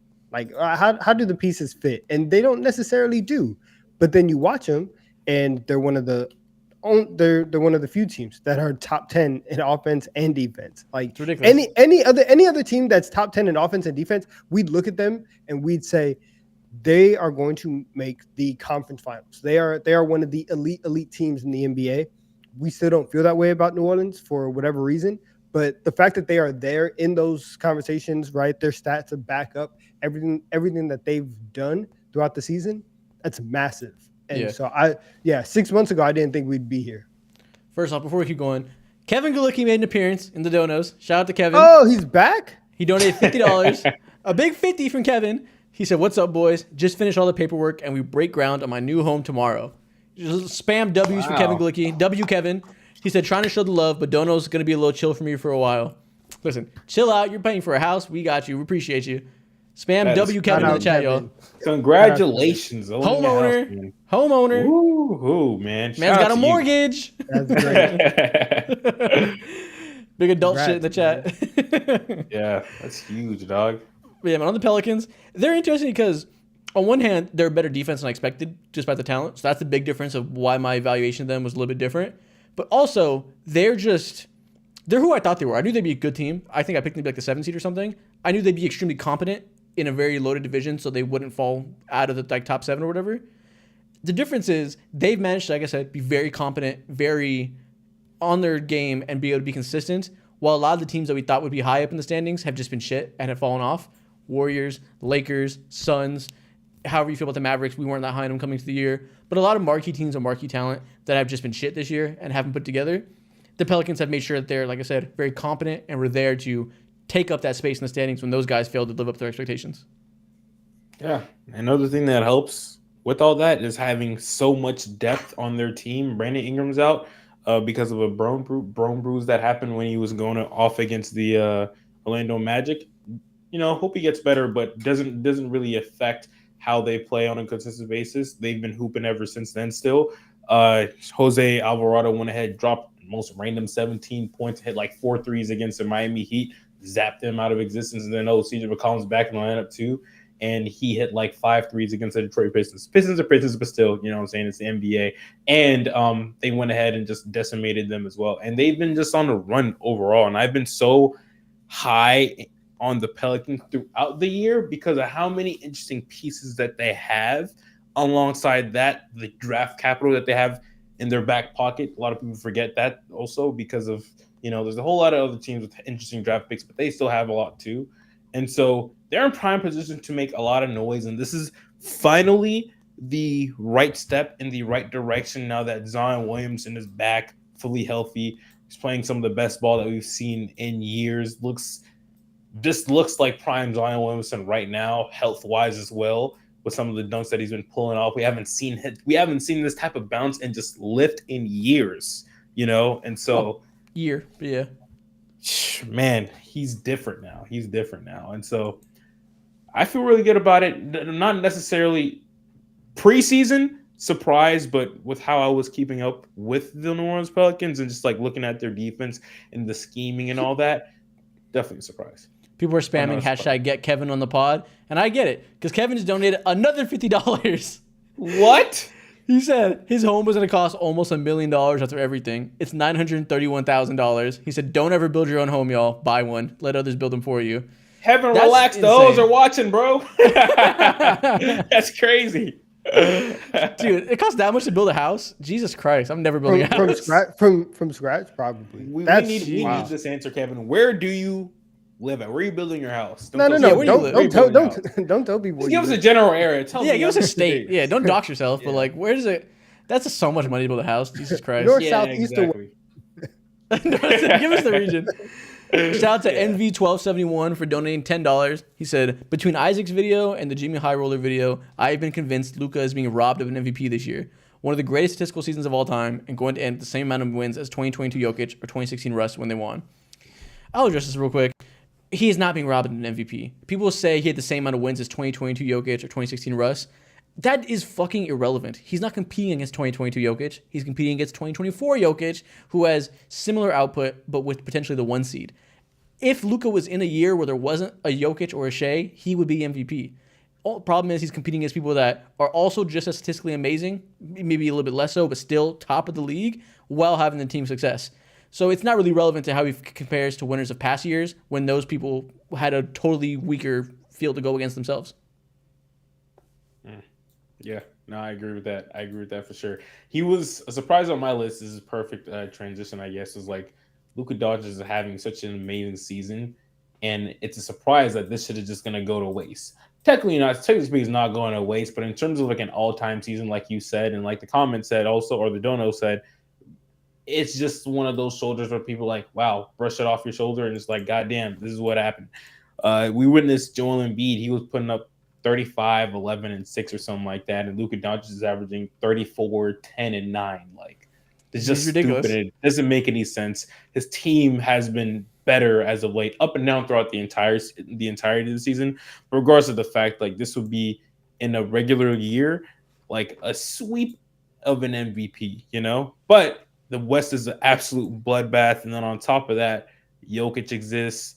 And Shea is having amazing team success, and his team just kind of came out of nowhere. So it's like hard to top that when you're just literally an 8th seed. Yeah. And people were saying, like, what would Luka have to do more to win MVP? Obviously, it's win games. The reason he's lower is because the team isn't as good. Now, is that, like, super fair? Is it fair to think that that shouldn't be the number one thing? Yes. It is simplistic, but that's why people are voting someone like Shea or someone like Jokic over him. Because, like I said, they have a better team and have took their team to a higher level. Is it fair that Luka is being held back for having shittier talent around him? Maybe not, but that's clearly what the answer is there. Like, I don't know how y'all don't. You're acting like you don't understand that.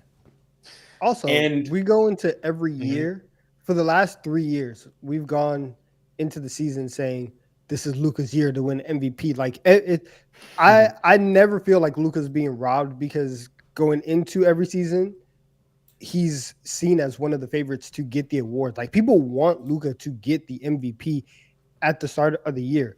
Things just happen, right? And like last year they missed the play-in, right? So even when he was having great numbers last year, you still had a lack of team success. I think going into next season, now that they made these trades, got everything right situated with the front court, you got a little bit more talent. Now let's see what that looks like over a full season to get the MVP. But I don't think he's being robbed by any means. It's not. Because, again, if it was like, remember that year Devin Booker was 4th because he had the 1 seed? If it was a year like that where like there was a And that Devin was a Booker on the 1 force. seed, yeah, that was forced as fuck. So like if it was Tatum being MVP this year, then Luka being robbed. But Jokic is going to win it while also having one of the best offensive seasons of all time, like every prime Jokic season is. So it's not that he's losing it to someone that's just winning because they have more games. It's they're exceptional and they win games. That's the difference. Is that like both matter.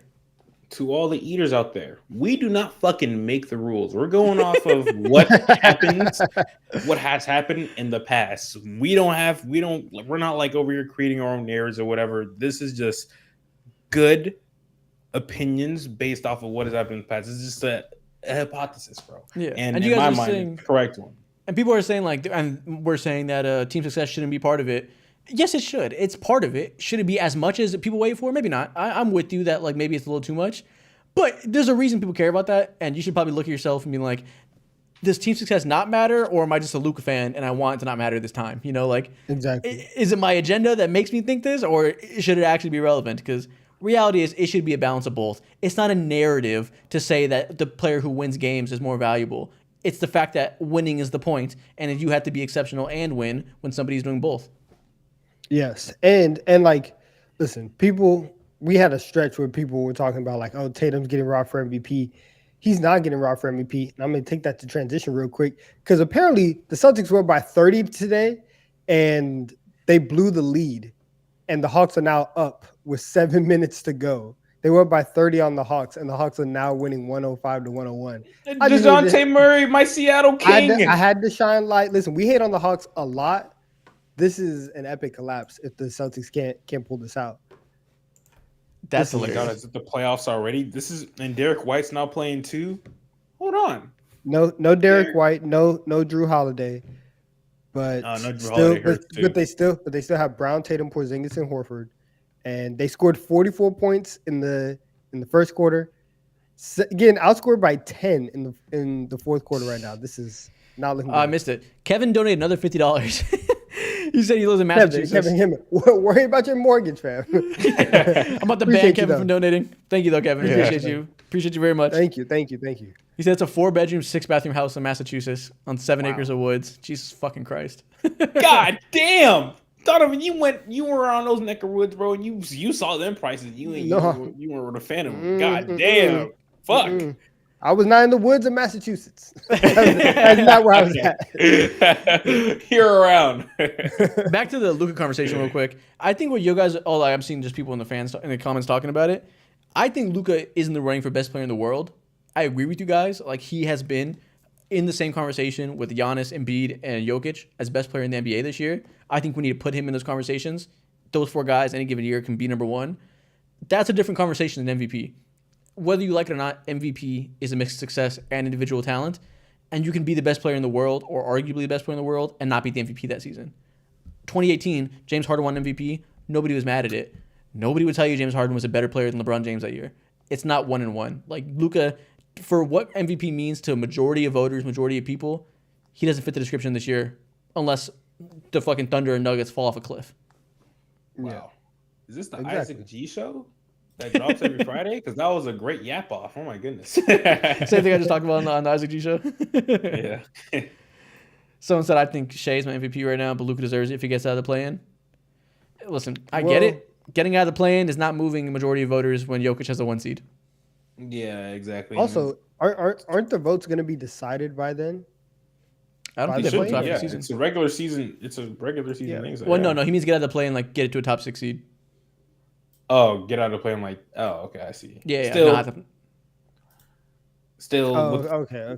With how they positioned are right now, I don't know. Yeah, I mean, they're tied for 7 and 8, half a game out of 6, so like they can very much get the 6 seed. That wouldn't be the thing that changes my mind, you know? Yeah. A last minute burst to the 6 seed, in my opinion, just doesn't do enough, and you need to show that level of consistency throughout the entirety of the season. From what I see, yeah, the Nuggets are gonna have like 57 wins, and the Mavs like 46 or whatever it is. Like it's gonna be pretty sizable difference there. Yeah, it's lopsided. Anyways, who's up next? Who's next for the? I got it. Donovan's next. Yep. Yeah. The Orlando Magic are on my list. Not only are the Magic currently, let me double check this, fighting for the 4 seed, right? Potentially could get the 4 if the Knicks don't close out, whatever. Yep. But they also have the 3rd best defense in the league. And they are locking people up night in and night out.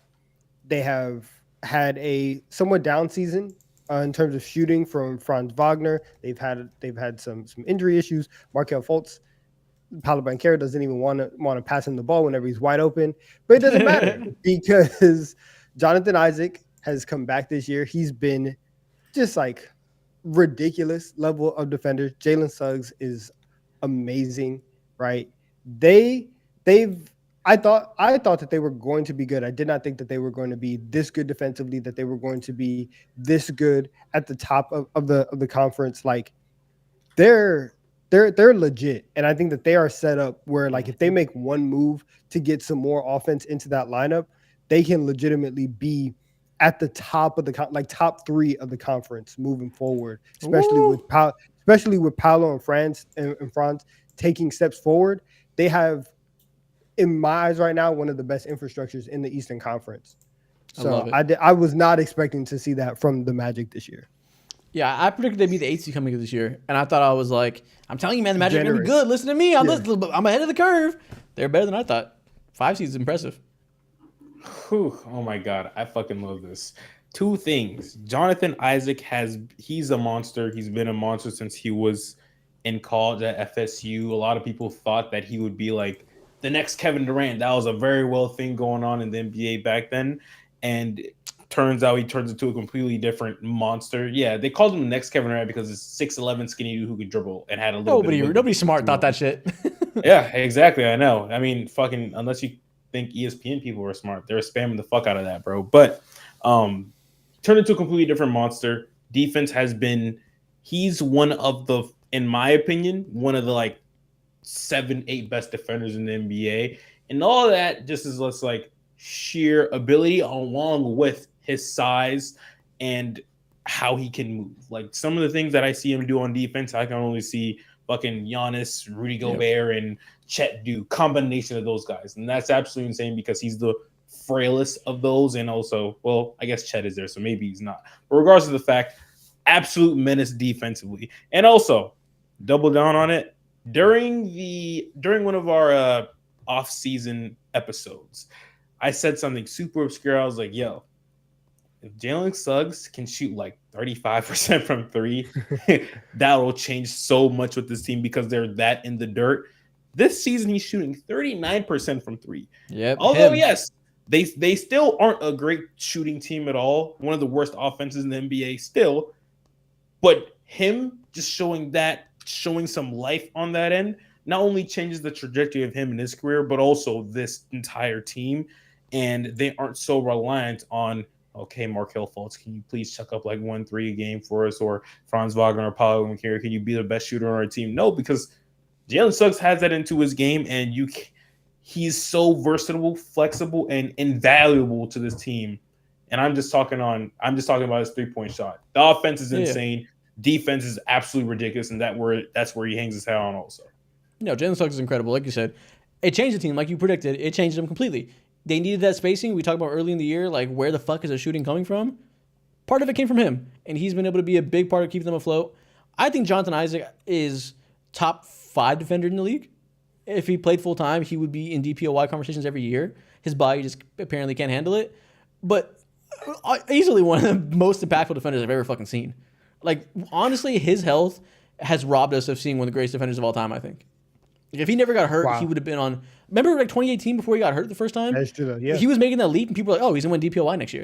And then his legs fell off like 3 years in a row. But, like, it was clear he was going to be one of the best defenders in the league. He would have had an all-time great defensive ceiling if none of the injuries ever happened. It's a damn shame. Let's catch up on donos real quick. NV1271 donated $5. He said, y'all convinced me about the Luka MVP. Officially changing my pick to Thanasis. Respect. Congratulations. Raxel donated $1. Raxel sent $1. He said, would y'all be surprised if Luka wins? I'm curious. Yeah. I wouldn't be mad at it, but I'd be surprised just given what voters value. I'd be very surprised if Luka won MVP. Yeah, sure. Very surprised. Caden tipped $1. He said, Kevin, at this point, just build a fucking castle, man. Oh, God. Yeah. Facts, man. Build a castle, Kevin. Momo tipped $2. Momo tipped $2. He said, Kevin, you're making us look bad. Isaac banned this man from giving you money. Facts. Put Kevin on the ban list. Yeah, exactly. And Kevin did donate another $20. He said, why do people hate Boston fans, honestly? Is it just because all Boston teams have a great history except the Red Sox? Because the annoying and racist fans are such a loud minority. Don't put us all in that group of losers. It's a mix of both, historical racism plus historical winning. It's hilarious, bro. I tweeted out something about Jason Tatum like 2 weeks ago or whatever, and then this Boston Celtics fan page, I'm gonna show y'all right now. It's so random. He just DM'd me. He was like, "You fell off," and then he DM'd this to me right here. Bro. Oh my God! What do you mean by this? What do you mean by fell off? What have I done? And he sends me an Uncle Ruckus. That's hilarious. Ducks gift, bro. This is why. Kevin, right? Like this is why people get upset. This is his page. Why? That's hilarious. Oh, bro. Del Sol donated $3. He said, do you think Fultz is going to be the piece that gets shipped out to upgrade the Magic? I think he'll get shipped out, but not necessarily to upgrade. Nobody wants Fultz. But I do think he'll get shipped out, yes. I agree. Send him to the Washington Wizards. All right, that's the end of our big surprise of the year. Next thing we're gonna do, there's been this viral thing on Twitter where people can type in things about your game and it'll give you your NBA player comp. We're gonna do that for all three of us. We're gonna see who our NBA player comps are. Okay, Let's go ahead go. and do it. Let me find Legend of Winning tweeted it, right? Let me find the link. Yeah, Oh, God. you went ahead and tweeted it. Let me scroll down his page and find it. So while you're scrolling down, Donovan, you have the best perspective on Do I? all of our games because you've seen me play before. I'm assuming you've seen Isaac play before, right? Mhm. Yes, of course. And so we're pretty much going to be leaning on you to help us keep us accountable. Oh, the link is we're broken. capping. No way! It says too many users. It says too many users. This application has exceeded its quota of concurrent users. Please try again later. No! They cooked our rollout. What the hell? Damn. Fix your goddamn site. They just That's lost out on a tough. massive opportunity. I'll keep trying Tough. to refresh it. It says if it happens if more than 100 people are using it at once. So maybe we'll get lucky over the next 10 minutes or so. Okay. All right, Damn. we'll see. Did you guys do this already? Was No, this I never did it. Cohen Porter, happy birthday, Cohen. Good job. Cohen. No, happy I birthday. haven't done it yet. Okay. I've just seen it. Listen, we'll come back to this at the end then. For the next thing we'll do, we put up a Q&A on Twitter where we told you guys to come in and drop Q&As. We're going to do it as part of the show. So we got this whole plan for the show today. We're going to do the Q&A right now. Woo! And so we'll take some from chat as well because you guys are here. But we'll go Spam through it up. Yeah, we'll go through Twitter and chat. So if you spam your questions, the more likely we're going to look at them. So get them in there. We're going to go one at a time, one Twitter, one comments. Let's do it. First one, who are your locks to make all defense this year? Locks should be Herb Jones, Jalen Suggs, and then I guess the defensive player of the year, Rudy Gobert. Yeah, Gobert and Herb Jones are locks. Suggs is a lock. I think Caruso is probably a lock. A lock? Caruso? Yeah. A lock? Consider Lock. he has that reputation, but the Bulls are ass, and so I don't know if. But like, I mean, So, I don't know it's if all Caruso defense. has It's not it. MVP. He's fine. He's fine. Yeah, I know, but I don't know if it's. I don't know if Would you Caruso's guys necessarily. Okay, a would you lock. guys have? I- Would you guys have? Mo, can you scoot up, Giannis Mo? as a lock? Your camera's super dark. Can you scoot up, Mo? No, I don't think Giannis is a lock. No, AD? Giannis is not a lock. The Bulls have the 19th best defense in the entire NBA. That's like really ass. These aren't DPOY So- conversations. It doesn't matter. Nobody Yeah, I cares. know they're DPOY conversations, but like, I'm pretty sure voters won't go ahead and say, oh, this guy, and you know what I'm saying, the team's like meh defensively. I think that Yeah, has all to the time. matter. It Does doesn't. that? Yeah, for all defense. Yeah, this isn't DPOY. You can get in with a mediocre team defense. Yeah, So is Wemby getting in there? Because if that's the case, then Wemby should be in these he conversations. could. too. He could. I don't Maybe. know if he's a lock. I don't know if he's a lock though. Yeah, I don't know if he's a lock, but he can definitely get in. But like, Mm. chat right now is saying Wemby. They're saying Derek White. Derek White is a good pick. Yeah. In terms Derek White's a great pick. Yeah, I think in terms of there's two locks, and that would be Herb Jones and Gobert, and then everybody else is up for debate. If people go in, they honestly need to add a third all defensive team. Mm-hmm. It doesn't make sense why there isn't a third all defense team when we have three teams for everything. We're expanding the All-Star game, or people are trying to expand the All-Star rosters and stuff like that. We should do that. We should get a third team in there. Okay. I agree. Let's see. Let's get a question from spam now. I mean, I said that all wrong. A question from chat now. Let's see. Would y'all ever consider doing podcasts for other sports or leagues? Donovan, would you ever consider doing another sport chat? I mean, another sport pod. I can't talk. Potentially, that is something that is in the works. Not like a full show, but content for other sports and stuff like that. Something that we're working on. So yeah, There's your There you answer. go. stay tuned. Stay tuned. Stay tuned. Is Anthony Edwards the best shooting guard in the league this season behind Donovan Mitchell? I mean, Devin Booker exists. Yeah. So who is Anthony Edwards second behind Devin Booker? Or is Donovan Mitchell second? Whew. That's tough. I'm gonna give it to Ant. D Mitch has done some amazing floor raising for the Cavs, and I don't want to diminish that. What Ant has been able to do on both ends of the floor might give him the nod for me. And I think I would take that over kind of like the gap in playmaking and passing that D Mitch has over Ant. I think I would take Ant this year. Someone in the chat said, no way we're still praising Book this highly. My God, just because you're bored of Devin Booker does not mean he's gotten worse. He's been incredible. Yeah. The team sucks. He's playing point guard. Honestly, making a good amount of change to his game and sacrifice to make the team work, being the point guard there, and he's still phenomenal. People are just bored, and his team isn't that great, so you're not thinking about him.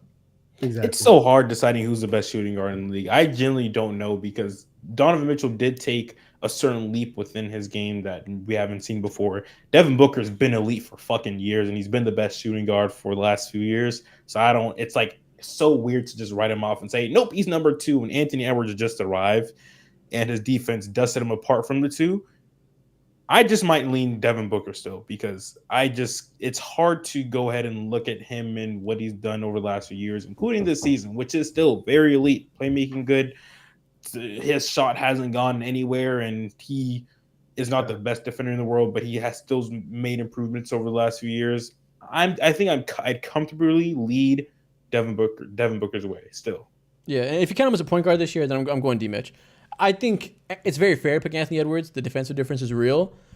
I just think D-Mitch is one of the most underrated offensive players in the league. He's an electric lead guard that has better playmaking than people realize, and like a true 3-level scorer in top of the league in all 3 categories. Yeah, I agree. That's fair. And with Ant too, there's also like he's been great at some moments. There's a little bit of like consistency stuff that I would want to see him improve on next year to just be a little bit more solid, more of the time offensively. But no, I could take that. It's like moments like last night he was going against the Golden State Warriors, and late in the game, I think it was within 2 or 3 minutes, whatever. He was seeing doubles pretty much all night, and the second that he had an opportunity to go ISO whatever one-on-one with another player, he chucked up like the most random ass 3-pointer and airballed that bitch. Now, Mike Conley didn't go ahead and save the game for them, but it's shit like that where it's like, I don't know if I can crown him number 1 or number 2 yet, but he could comfortably be like number 3. And when I had Donovan Mitchell higher than him in my top 30 player rankings, everybody was cooking my ass. But, I still stand 10 toes to that to this day. Next question from the chat. Gable McCain says, is Giannis the greatest rim finisher of all time? Obviously, your first instinct is going to say no, it's Shaq or whoever, or LeBron or whatever. Giannis is in the conversation. I'm not going to lie. Giannis is, when he comes to create off the dribble, being able to, catch and pick and roll, all the versatility, the ways you finish, transition, half court, everything. Giannis is certainly in the conversation. He deserves to be in the conversation for sure. He shoots routinely in the paint, like 65, 70% or something. In the 70s, in the 70s for sure. Yeah, he's definitely in the conversation. But if Zion Williamson gets his act together on a consistent basis over the next few years, he will be in those conversations. All greatest of all time. Wow. Relax. Put me on that train, Z. He would listen, Giannis, he's in the conversation. We would talk about him first, and then I think we would start talking about the debate of Shaq, LeBron. I think those two are the ones where it's like you have Shaq just completely dominating, being able to get whatever he wants, right? Being able to get position down low as easy as possible. And then LeBron, who you got people literally pulling him by his shoulders in the paint, in transition. He's still going to be able to finish. He's just that strong. You could say Giannis is a mix of both as a rim finisher. Yeah. How do you feel? I've always felt that, and maybe I don't know. I have to go back and watch.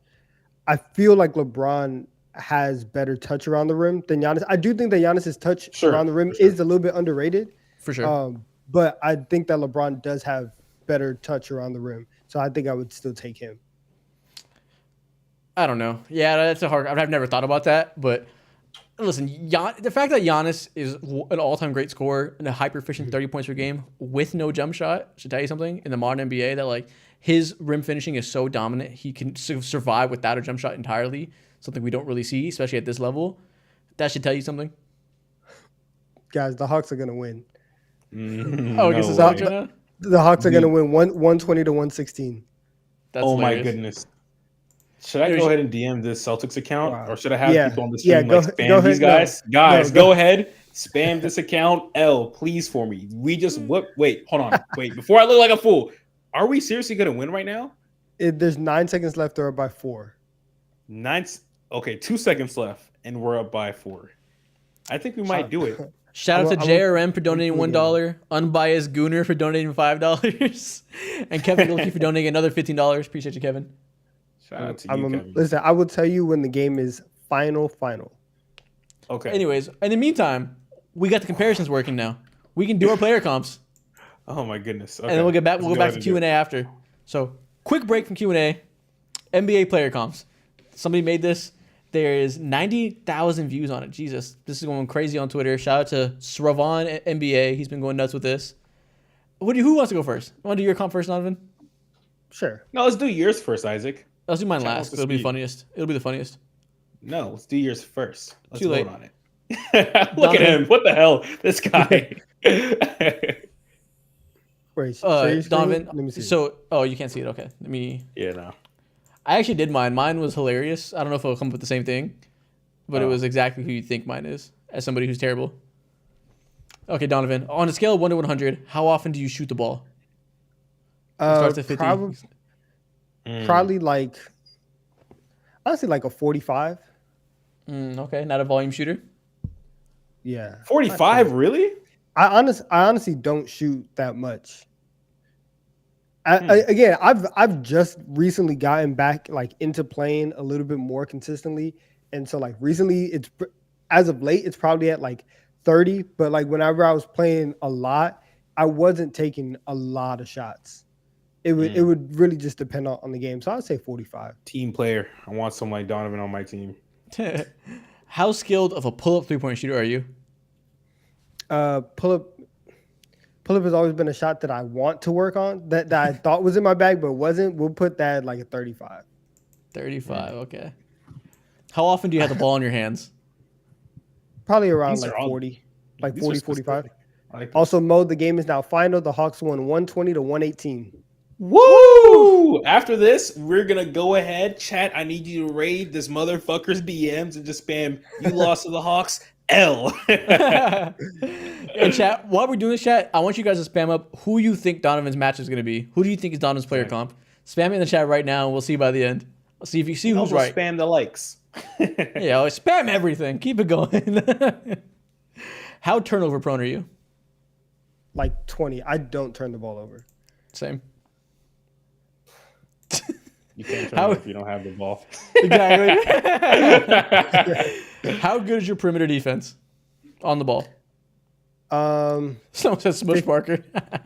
55. Okay. How active of a help defender are you? Probably a 60. Okay. How often do you drive to the basket? Probably a 55, 60. Okay, you're just like mad. You're mad neutral on everything. I need you to have some fucking defining I would say characteristics. 70 on that one, Donovan. I feel You like say 70? Well, okay. Again, like if I'm playing 3 on, okay, yeah. If I'm playing 3-on-3, which is what I play the most, we can actually turn that to like a 70 then. Okay. Get you some defining characteristics in there. yeah. Up to the next category. How skilled of a finisher are you? 65. Okay. Okay. How skilled of a spot up 3-point shooter are you? 60. Okay, that's your shit. I do How like willing spotting of up. a passer are you? Willing? I'm like an 80. I'm gonna give myself 100 on that because all I do. I'm very okay. How much do you contribute to your team's offense overall? 70. Means back screening, how you move off the ball. 70, attacking the 75. boards. We'll go 75. Because I do set screens a lot. Like I like to screen and move. Active body. We like that. Yeah. Okay. How good is your defense in the passing lanes? 60. Okay, you're active. All right, Jaylen Brown. Yeah, Wemby in this bitch. How skilled of an offensive rebounder? Zero. I'm not getting offensive rebounds. I'm not getting offensive rebounds at all. You sound like you've never caught one in your life. No, Damn. listen. I will post. I will box out. But my box outs are so that somebody else can come in and get rebounds. Offensive rebounds, 1 every 2 weeks. I'm not doing that. If we're playing full court, I'm running to the other side. Don't ask me to do it. How often do you post up? 3-on-3, like a 70. Wow, bruh. 70. I do like to post up. Okay, one more category, one more row. How skilled of a mid-range shooter are you? Like 80, 85. This is what This I do. is his bag, chat. This is what I do. How skilled are you at creating your own shot? Probably 50. It depends on the matchup. Okay. How versatile of a passer are you? Honestly, like a 65. This is a great question. Versatility. That is, really yeah. I've honestly never thought about my versatility as a passer, but like I can make. I think that I tried some passes that I know should be there, so I'll go 65. Okay, if someone's spamming up Kyle Guy, you're Glenn Davis. Kyle Guy. Someone say you're shaping up to be mellow. You said, wait, bro's mellow. That's what he wants to be. Look at that fucking pillow behind him. He wants to be mellow. I would love nothing more. How often do you guard the other team's best player? Like a 20. It's a 0 for me. I'm not getting the best player. I can guard 2s and 3s, right? Secondary matchups, I can do that. So said you're Zach Edey if you weren't tall. Just a bum. That's hilarious. Small and slow. That's so good. How skilled of a rim protector are you? I'm not defending the rim. You can put that at a 5. 5? Might as well do 0. Not zero, right? I do come and help, but I'm not Roy Hibbert. I'm not going up vertical. You know what I'm saying? Verticality. How skilled of a defensive rebounder are you? I'm not a rebounder. You can put that at 10. Damn. That's not my bad. I'm not a rebounder. All right, that's everything. You are Chris Middleton from 2017. That's not bad. Wow. That's low-key bad. Diet Mellow, so I get it. Diet Mellow that keeps the ball moving. That's not bad, and I will take that. Hey, This is every star player's dream, Donovan. I will gladly take that. Dude, your number 2 similarity score was Mansa Bielitsa. Okay, that's a drop off from hell. and then Raul Neto and Matthew Dellavedova. Listen, best case scenario, when everything is working, you could do a lot worse than 2016, 2017 Chris Middleton. So, okay. Mansa Bielitsa on your bad days. Bro, somebody said Tyreek Hill without the speed. just a bad guy. Oh. All right, Dom, we'll go Mo next. That's All right, go awesome. ahead. All right, so we can speed through it a little faster. How often do you shoot the ball? I would say 70% of the time. Okay. How skilled of a pull-up 3-point shooter are you? Pull up, I would say 80, maybe 90. 80. Damn. Oh, 90. Okay, Steph Listen, Curry. that's in his bag. That's in his bag. Fuck, let's go 90 then. That's fucking you. How often do you have the ball in your hands? I would say 60.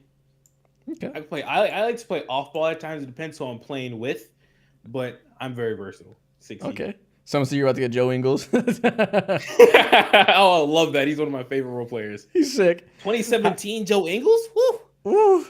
How turnover prone are you? Someone I'll said say Donovan's 50. Black Duncan Robinson.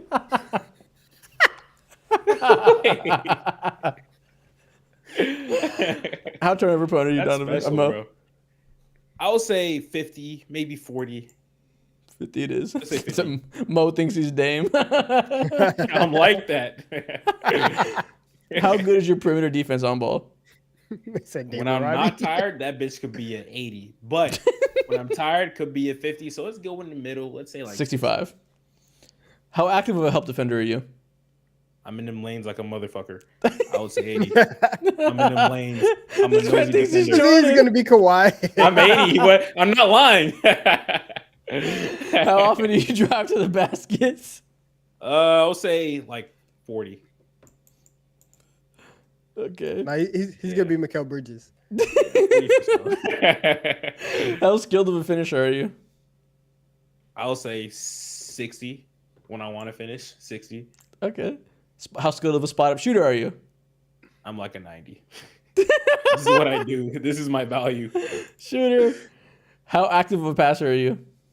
I'm very active. I'm like a 70. It's just I love amazing. moving that bitch. Yeah, I love moving that. Pick and roll, I'm You deadly. fucking Larry Bird. Yeah, no, I study Trae Young, bro. How much you contribute to your team's offense overall? 100. I'm moving. I'm always doing something. I do not have cement You're feet, an bro. idiot. I'm running off You're an idiot. screens. I'm setting back screens. I'm just 100. yapping on the court at all times. That's such like an Anthony Edwards answer. Just It's like, on it. I'm not I'm the lying. best. How good is your defense in the passing lanes? I'm being honest. That's like a 70. Okay. I have a 6'4" wingspan, bro. I use it for use. I'm 70. He thinks he's a demigod 2K build. I'm being honest. You might gotta shut up. How skilled of an offensive rebounder are you? I could say like 50. 70. He's like 75. I'm not sure 70's jumping. gassing it. How often do you post up? Oh, that's like a 30. Depends. Posting up. Yeah, I Okay. posting up. How skilled of a mid-range shooter are you? I would say I'm like a 60. I could operate in that lane. I don't like to, but Okay. I can operate in it. How skilled are you at creating your own shot? I would say 65, 70. What do you think, Donovan? I'll go closer to 60. Okay. Give it a 60. Yeah. How versatile of a passer are you? I'm like an 80. You're about to get LeBron I James. can't. I just can't wait. I can throw it to the lob, man, bro. We'll see. How often do you guard the other team's best player? 100. I mean, I'm typically the biggest and the quickest dude usually, or I have the good mix of both. So I'll say 90. Yeah, that's fair. If we were playing, you would certainly be guarding the best player if it was us three playing 3-on-3. Yeah, and usually I'm just like most average defender. I'd be sitting in the corner guarding whoever the shitter is. The shitter. How skilled of a rim protector are you? I'm good at defense or blocking shots too. So I'll say 70. I gotta see you hoop. Yeah, 70. I gotta record it. How skilled of a defensive rebounder are you? I mean, I'm a 60. I don't necessarily like to crash the boards, but I'm a 60. Okay. The grand reveal, y'all. Spam it up. Who do you think he is? Someone saying Moses, playoff Jimmy Butler. Someone said Josh Giddey. Don't ever just. Woo! Bogdanovich. Second, They said Rudy peak Gay. Bogdan. This man is a hawk through and through. There we go. But after love that, this we got Desmond Bane and then Rudy Gay and Paul George, who's definitely what you were looking for. You're definitely looking for Paul George here. Ooh, okay. I like the Desmond Bane comparison right there for sure. Bogdan gives me a lot of confidence, though. I would say my defense is hell of a lot better than Bogdan's. Not in like real life comparison, but you know what I mean. Yeah. So I think Paul George makes sense for how you like to play. yeah, I grew up. Paul George is my favorite player growing up outside of LeBron. That makes sense. I've seen one video of you playing against Rusty, and I could definitely see the Paul George influence. Exactly. Exactly, bro. I agree. I forget that videos exist on the internet. That's so funny. Yeah, it's on YouTube. Rusty versus Mojo99. Hooping on YouTube. It's there. Yes. Yeah, skip to the middle of the video and you'll see me play against Rusty Buckets. It's my only footage on YouTube. All right, my turn. Time to see the worst player in the NBA, y'all. I am not good at basketball. I grew up playing football. I am not good. How often do you position shoot of the ball? I never asked. Various positions. 25. Damn. How often do you shoot the ball? 25, you think, Donovan? Yeah. Yeah. You go okay. lower or what? I don't even know. I don't shoot it very often because I'm not a dribbler. I can't. The problem is I can't dribble. That's my biggest weakness is I have no handle, so it really limits me. I gotta spot up and cut and shit. I have no handle. That's my biggest problem because I didn't grow up learning that muscle memory. So you can't. It's hard to learn that as a fucking adult. So it's Okay. tough. Everything falls apart there. Someone predicted that you'd be Pepe Sanchez. Would Would it be the worst? Would it be the worst comparison? Look how Carver works. That's crazy. Hell skilled of a pull-up 3-point shooter. I don't have a fucking pull-up. I can spot up a little bit. Pull up, absolutely not. I'm 0. You don't have a pull up to memory? 0? From 3, no. I actually have a decent pull up mid range shot. It's hard for me to get to because I can't dribble. But like if I'm standing around, we're playing horse. I'll mid range the fuck out of you. We're playing horse. Okay, now we're talking. There we go. But the handle makes it hard. But I don't have pull up 3-point range. Has he pulled? How often you have the ball in your hands? Not much. I'll go 20. Okay. Just because like when I'm normally playing, nobody's gonna want to like. I can't be like, throw me in the high post. I can pass if you cut. No one's fucking doing that. So I'm just gonna be spotting up. Trust me, I'm gonna involve you in this offense, Isaac, when we play. I can set some heavy screens. I can do that. I'll pick and roll. I'll throw some short roll passes. How turnover prone are you? Well, I don't dribble, so 0. Nice. So like, I'm not throwing turnovers, so I'm not having the ball in my hands. How good is your perimeter defense on ball? I have decent hands, but I'm short, so like I can't guard Mo. He's so much taller than me. It's gonna be hard for me to stay in front of him. You could be an annoyance though. You could be like Jose Alvarado on defense. Can you move your feet? That's the bigger question. I think good enough. I'm not like amazing. I'll go 40. That's good. That's all that matters. Yeah. How active of a help defender? Probably 60. Am I an effective help defender because my size? Probably not. But I'll rotate. I'll move around. Yeah, it's not acting how I'll go effective higher. I'll go you 75. I'll move around. I got the IQ, but is it gonna be effective? Who knows? Okay. I've had 0 turnovers. I'm gonna go to 10 because I pass the ball a little bit. I'm a good passer, but so I'll go 10 on turnover. Oh, they said 0 means you're turnover prone and 100 means not much. Oh, Really? oh, that's a stupid way to do it. Okay, so I'll go 90 then. I'm glad somebody caught that. Weird. So that might be why yours is more like Bogdan or something. Why like? Yeah, that fucked up Mo. That fucked Mine up Mo was for like sure. fucked up for sure. Yeah, that's why you got Bogdan. You're probably more Paul George. How often do you drive to the basket? So I'm always spotting up. I'm good at attacking closeouts. I can do that because it doesn't require like creating off the dribble. So I'd say 50 because I'm either spotting up or I'm attacking, and I do a lot of passing out of that. But I drive a lot. I just don't shoot out of it a lot, so I'll go 60. They said Latino Muggsy Bogues. Muggsy's way better on ball than me. Muggsy has a handle. Muggsy can create a shot. Someone said Water Boy for real. Water Boy for real. They're spamming that motherfucker. Listen, Isaac's more of a vet presence. Udonis Haslam in this bitch. 60 overall 2K build. Hell skilled of a finisher. 40. Actually, I have a pretty good floater, but I'm not like going up against the trees. Like I can make a layup, I'm open, but I'm not taking contested layups. Okay. So I guess I'll go like 45. How skilled of a spot up 3-point shooter are you? Fucking 40. Really? Yeah, I saw your form in real life, and I'm like, this is not as you've been describing. Are you saying it's better or worse? GM. Are you saying I should make it better or worse? I think it's better. I think it's a 50 at minimum. Like right, you act like you're fucking Andre Robertson in this bitch. You're not. No, I gave myself a 40, not a 10. I can shoot fine enough, but I'm not like a great shooter. I'll go 50. I also haven't played really since 2021, so like right now I'd be a terrible shooter, but like if I played more, maybe decent. How willing, active a passer? Very. That's all I want to do is fucking pass. Fucking 90. I'm about to go 100. That's all I want to do. I don't want to score. All I want to do is pass. How much you contribute to your team's offense? Not much. I'll go 30. You're telling me you have the same offensive usage as PJ Tucker? Yeah. If I'm playing pickup or just a random people, yes. If it was like us three playing and we were smart about how to get the most out of me, it would be more because I'd be setting screens, passing and stuff. But on like an average pickup game, I'm not doing shit because I'm not going to fucking explain myself of like, okay, I can do this really well if we play through this. That's not happening. No, yeah. I'll go 45 because if we played, I'd do a little more. How good is your passing lane defense? I don't fucking 20. I don't know. Listen, low. We're going to have to get together. We're going to have to practice. Like we got to show up to these events with plays ready to go. So no, TD3 walks onto that court, you're in trouble. How skilled of a mid-range shooter? I'll stick it to 60. I can't really get to it in 5v5 settings, but I think 3v3 I could do a little bit from the mid-range. How skilled are you creating your own? Yeah, 3v3 definitely. I'm much better at 3v3 than 5v5. How skilled are you at creating your own shot? Not at all. How versatile a passer am I? If I can't really dribble, I'm not very versatile. I honestly still think that like you're above average.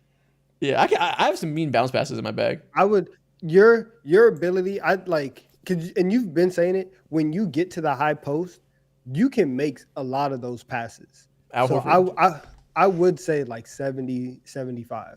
Okay, yeah, I can pass. There we go. Especially in a especially in a 3-on-3 setting, yeah, you can. Oh, You can I'm make diming those you. I passes. only got two people to You look make at. I'm those gonna see passes. everything. Yeah, How often do you guard For the other sure. team's best player? Absolutely never. Hell, skill of rim protector. Yeah, I'm out here blocking shots. I'm sure. Defensive rebounder. I mean, I'll box out and chase the boards. Like, fine enough. So I guess I'll go 30. But offensive rebounding is Okay, like that's nothing. great. That's great.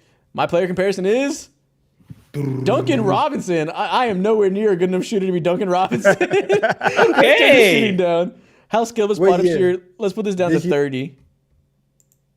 Refresh. I'm not Duncan Robinson. It still says Duncan. Wow. Okay, who's under Duncan Jody Robinson? Meeks, Chris Duarte, Glenn Robinson. the third. I did this earlier. Glenn I got Matthew Robinson Delva. might be nice. I did it earlier today. I got Matthew Dellavedova. Ah, That was more accurate. okay, yeah, maybe that was more accurate.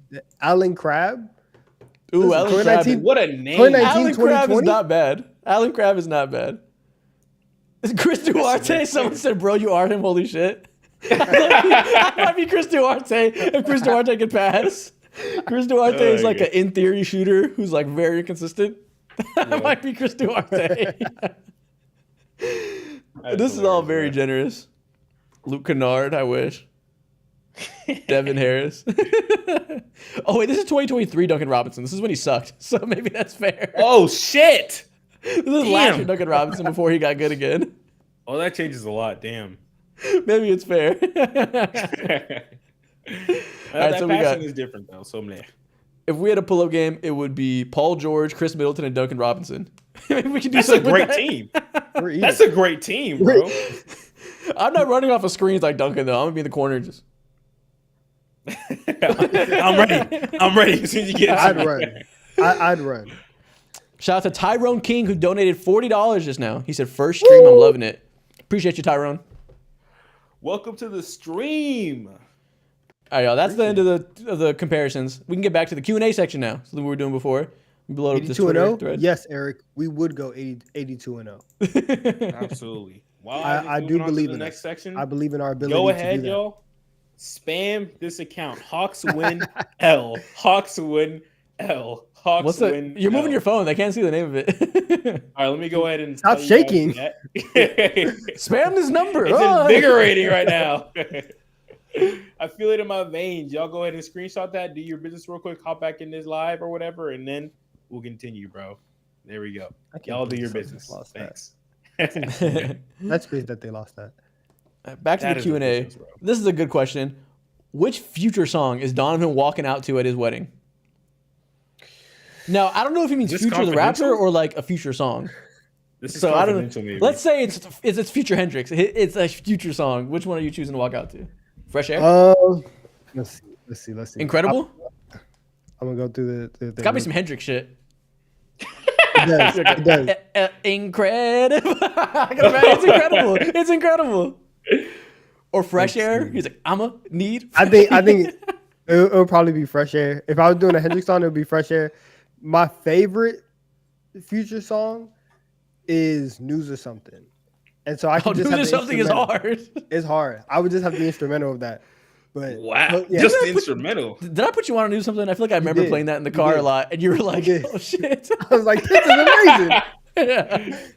I remember like That, 2019. that was one of the rare Future songs. There's like two songs because Isaac I'm not a trap music fan at all. Isaac is a fan of it. And so I remember that there's 2 times where I asked Isaac to play a song where he was like, "Oh, you want this?" I I asked him to play News or Something, and then I asked him to play I forget the actual name of the song, but Pooh Shiesty song. And Back in Blood. yes. I remember I asked you to play that, and you were like, "Oh, okay, I guess." And that was it. So I don't need security. I keep my own fire in the club. I was in the back. I was like, "Oh my god!" It's like, this is the best thing ever. Oh, God. Get that shit in blood. It's like, What you an know era. about this? Bro, Push Icy was an arrow. That was ridiculous. Next, let's see. Let's get a question from the chat Oh my now. goodness. Why is somebody? How do y'all feel about Jaylen Green right now? Is he starting to show he is an all-star level player? All-star level player, maybe. I'm a wait. Stretch. I'm gonna need to see it a little bit longer. But is he showing he can be a good player? Yes, I think. That's all that matters. I agree. Yeah. Someone said No Dom one says he's needs waiting for to you. All-star is a bit much. I think like you need to show consistent flashes and more than just like a 2-3 week span of you going crazy. If we can get this from Jaylen Green in March, in October, and January, just give it 2 more times throughout the season. Maybe I can start to see like 1 or 2 All-Star appearances, but I can wait on that right now. Okay. Who is better, Father Jaylen Green or Ramadan Kyrie? Wow. That's tough. I was gonna say Wow. Ramadan Kyrie just off a name, but Father Jaylen Green is putting up some. Father Jaylen Green makes him sound like a priest. That would be a great That rap is- name. Father Jaylen. I like the I've seen Father Jaylen. Forgive me. Father Jaylen. Forgive me. I'm for gonna go accent. Ramadan Kyrie only because the shot that he made is the crazy. It's one of the like 3 craziest shots I've ever seen. True. A left hand running hook is ridiculous for game. From 25 feet. Exactly. Okay. I'll lean that way too. In honor of Jaylen Green, who is y'all's favorite Linsanity type runs of all time? Listen, I wasn't gonna call it Linsanity run, but this guy's making that stretch. Who's had the best Linsanity runs besides Lin? Can I say Tyrese Halliburton in the first 2 seasons of the month? I'm just kidding. No. Yeah, if you want me to boot you from this live. I want to go ahead and say my favorite is, I always reference this once in a while on the pod, Trey Burke back when he was a New York Knick and he had the whole AI thing going on, being his literal twin back in 2019 or 2018? Yes! That's That my was a pick. Linsanity run. That's Yes! my pick. That shit was hard as hell. You know I was what mine gonna is? say the exact. What's up? First one I think about, last year's Mikal Bridges post trade. Oh, he yeah, he fooled was you like a going crazy. motherfucker. I remember He fooled that. me. Yeah. He You fooled you. me. I remember you voted him. We did a top small forwards. You put him above Brandon Ingram. And I was like, listen, I'm going to listen, but I ain't go that far. He fooled me. Let's see. Trey Burke had a crazy run. There was like a couple month stretch where I was like, yo, this Alonzo Trier is crazy. Oh my God, that's the gutters right there. Alonzo Trier was hooping for like 2 weeks. Yeah. I thought he was about to do something. Yeah. The first 2 games of this year, Cam Thomas, when he first started. He was put up like 28, 29 a game. Yeah, he's For going what? berserk. And I was just basking in it. I had him on my fantasy team, and I was just like, yes, give it to me. This is amazing. Hey, yo. Bubble TJ Warren is. I know that was kind of wild. I'm so happy I didn't hear that. Thank God. Oh, Bubble TJ Warren is a crazy Linsanity run. Yeah, no, he was special. Bubble Storm TJ was Warren is the best player I've ever seen. That might be best player of all time. Yeah, no, he was special. Who else had Linsanity run? Oh, Michael Carter Williams rookie year For 1 game? yeah, No, no, 1 game Didn't he- Linsanity run. No, didn't he win Caleb rookie of the year? Martin in the Yeah, he won playoffs rookie of the last year because of 1 game. Oh God. Oh, Caleb Martin in the playoffs. Yeah, he became Superman. Caleb I Martin forgot went about him. crazy. Damn. We could just throw in a lot of random Miami Heat players like fucking Gabe Vincent, bro. He ain't done Facts. shit since then. Rui Hachimura last year in the playoffs. Damn. Pain. Oh, the Chicago Bulls of 2021 for like 2 months or a month or whatever. With Lonzo The Ball, whole yeah. team. Yeah. The next question is, when did you all get into watching basketball, and what other sports do you like? The first finals that I can remember was 07 with Spurs Cavs. And actually, it's crazy. Wait, I'll be back. I cleaned up my car. I found these pictures. Okay. I got into NBA in around 2011. Whenever I was into basketball. I mean, not basketball. I was into football and baseball growing up as like an elementary school kid. And then I started watching ESPN in like 2010, 2011. So through watching SportsCenter and watching them cover the fuck out of LeBron going to the Miami Heat, that got me into the NBA. So I kind of got into it through LeBron. My aunt and uncle, they sent me these pictures. They went to like the NBA store in New York. And so they sent me these pictures from the finals and stuff to like hang up on my wall. Hard. Lit. That is incredibly hard. Ooh. So yeah, Ooh, that was show and tell right that was the now? first one. Yeah, Someone said I was post prime Kobe. Exactly, bro. I'm a Lakers fan that I was a Kobe fan as a kid, but just in the way that like my parents were Lakers fans, so I was like, yeah, the Lakers won, but I didn't really give a fuck. You know, I was a very passive fan. I wasn't really watching like that. So a Lakers fan who didn't get to see prime Kobe, it's a strange place to be. I think I got That's some sad. memorabilia here in my Yeah. bag. I'm hoping sad. that I do because this shit is hilarious. Oh, one time I remember I was playing basketball in like, I perfect. think fourth grade, and the coach asked us like do like a team bonding thing the first day. We all had to name our favorite basketball player, and they were all like, this must have been 2009, and they were all like Dwayne Wade, LeBron James. I said Lamar Odom, and they laughed at me. Oh, really? Yeah, That's so on brand for you though. because he was a Laker, and I like knew about him, and I was like, oh, he's cool. 'Cause again, I was a very passive fan as an elementary schooler, and they laughed the fuck out of me. They were all saying Dwayne Wade, and they cooked me. Oh my god, bro, that's crazy. Lamar Odom's crazy. So I got this Al Who was Horford on? card right here. This is young Al Hard. Horford. I believe this is what year was this? That Oh my looks- god, this is his rookie year. Long ass time ago in this Damn. bitch. And then I got a Josh Childress card right here. What? Hard That's as a hell. crazy looking jumper. And then I got Luke Walton in this bitch as well.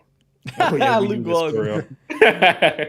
That's hilarious. I started watching basketball in like 2012, 2013. It was when Paul George first started breaking out as a star, went ahead and had that series against Miami, dunked on Chris Anderson. And that's when I also started watching this show called like NBA Starters on NBA TV. And I'll just watch that bitch as soon as I get home. And it was just easy to digest and get into it.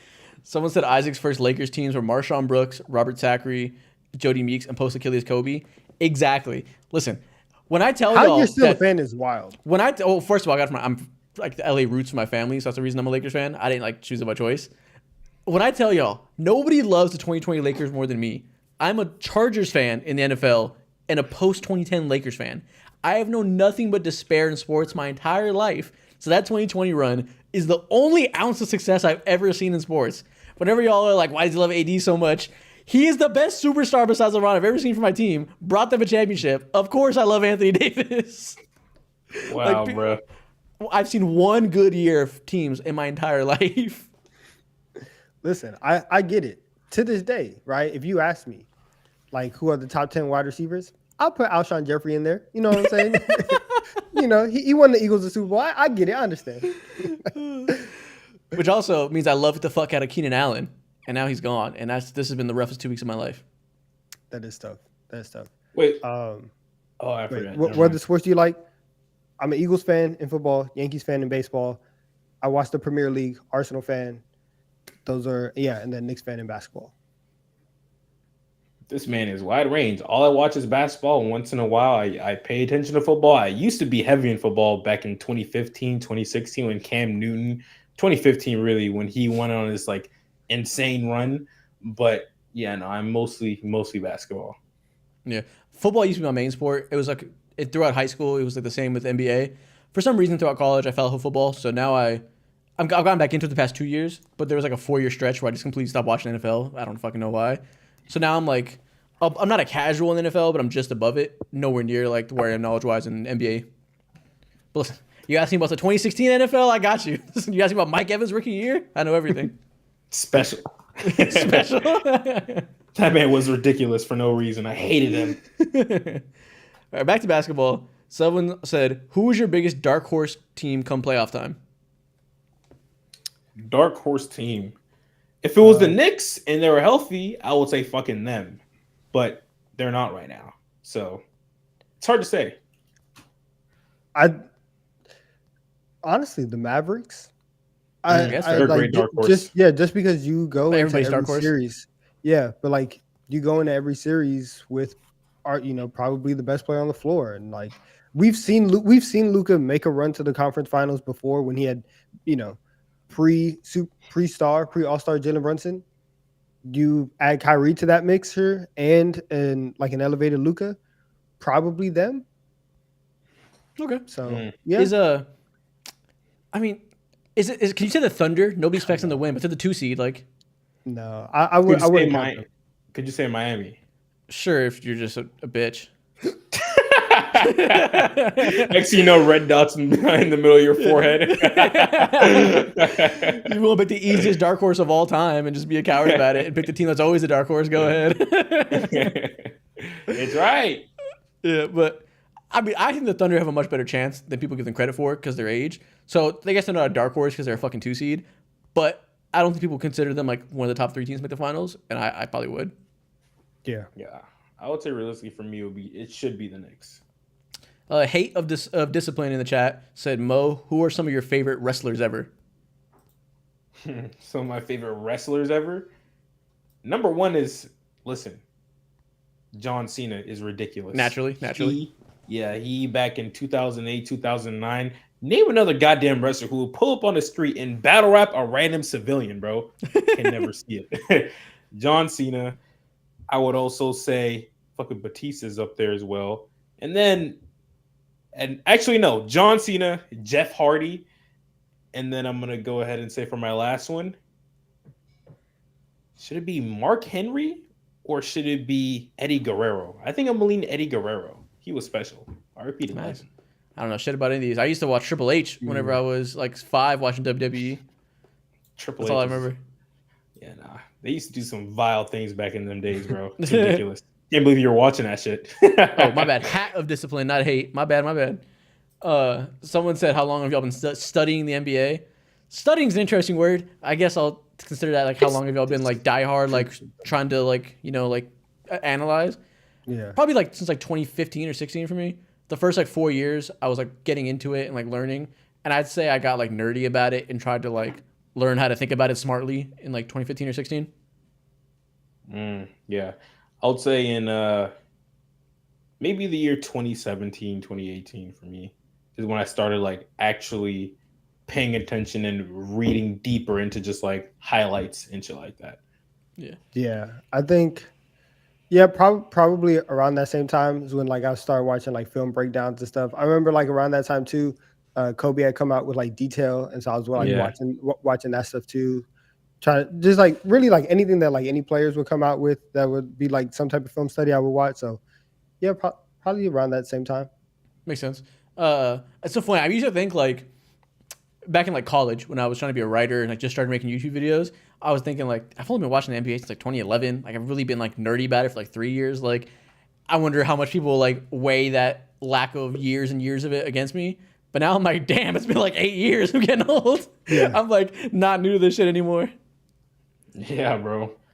It's going to be so insane when LeBron retires. I think about that every week, bro. I'm like, what is my life going to be after that?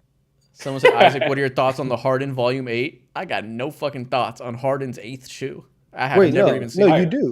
you do. Those are hard. Do I like new them? ones. Yes. Yeah. We Okay. talked about them before. Let me see. Apparently, I do have thoughts on Harden Volume 8. I'm sorry for attacking you. Donovan set me straight. Oh, these are tough as fuck. Yeah. Yeah, I need some of these. These are hard. I would wear these. I said he would wear these casually with fucking jeans, cargo, camos, whatever. I saw it these is. and I said, we got to bring back wearing basketball shoes with jeans for style. I was like, these are tough as fuck. I saw the pink pair and I was like, yeah, listen, give me some light wash jeans, a white tee. I'm going out. I'm stepping out the Man house. said I got that shit on. Listen, I don't hoop anymore, mostly because like I don't live by my friends I used to hoop with, so I'm not gonna like just go to fucking pull up the YMCA. But seeing these and seeing Ant-Man shoes make me want to buy them just so I can have an excuse to wear them and hoop again because these are tough as hell. Yeah. The ones that J-Dub wears, he wears like the 2 different color ones. Those are fire. Tough. Let's see. I agree. I'm a big fan. Oh, these are tough as fuck.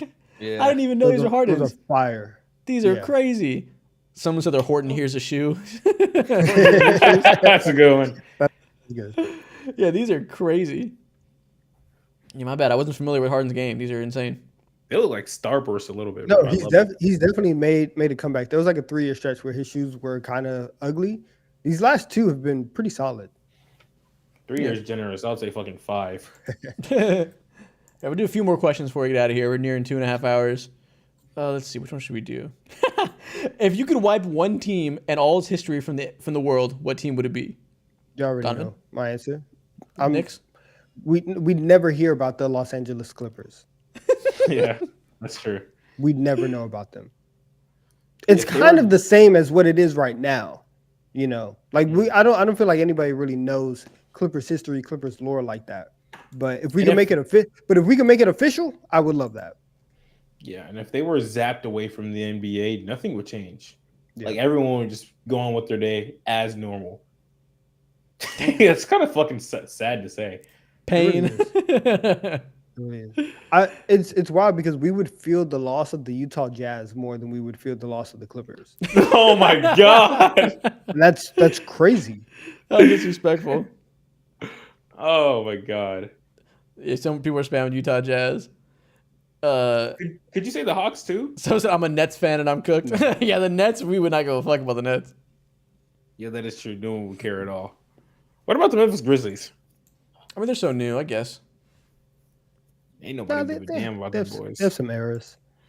I guess the grit and grind era. Grit and grind era is real. You're so right about that. Yeah. If that's your team's best era, we can go without it. That's better The than Clippers a lot don't of have era. that. Yeah. Would you rather I would, as a fan, I would rather have grit and grind versus Lob City because Lob City always like disappointed. I'd rather be like also I'd rather grit be and an grind. overachiever Grit than and an grind also underachiever. got to a conference finals and Lob City did not. So Didn't they there beat them is in that more year? playoff series. I think they did in the first round. I think they beat the Clippers. Exactly. I'd rather be an overachiever. You made a than face an at the beginning of that. underachiever Grit and grind 10 is times out of 10. grit Yeah. and grind is like that. Yeah, I'm just saying, like that's your best era. You're close to the bottom of the list of teams we can wipe out. Oh, easy We enough. can, we can get you out of here. The Kings, we can also get the Kings out of here. Oh, they mean nothing. They mean literally nothing. Shout out Big Outside of O. Light Shout out Beam, Tiny Archibald. Appreciate. Yeah, Chris Webber, Mike Bibby. Yeah. yeah, I can lose that era. I'll be all right. Sad. Tough. All right, man. All right, what's next? One more? Nothing. This is the end of the stream. We hit All 2.5 hours. It's a nice stream today. It was nice and chill in the end. Appreciate y'all that stayed with us at the end. Had a nice casual Q&A moment. We'll do this again next week. Actually, I think next week we'll bring back the hot takes instead of Q&A. We'll alternate 1 week hot takes, 1 week Q&A. We'll get you involved every single time. It'll be good. Let's get crazy. All right, y'all. We'll see y'all next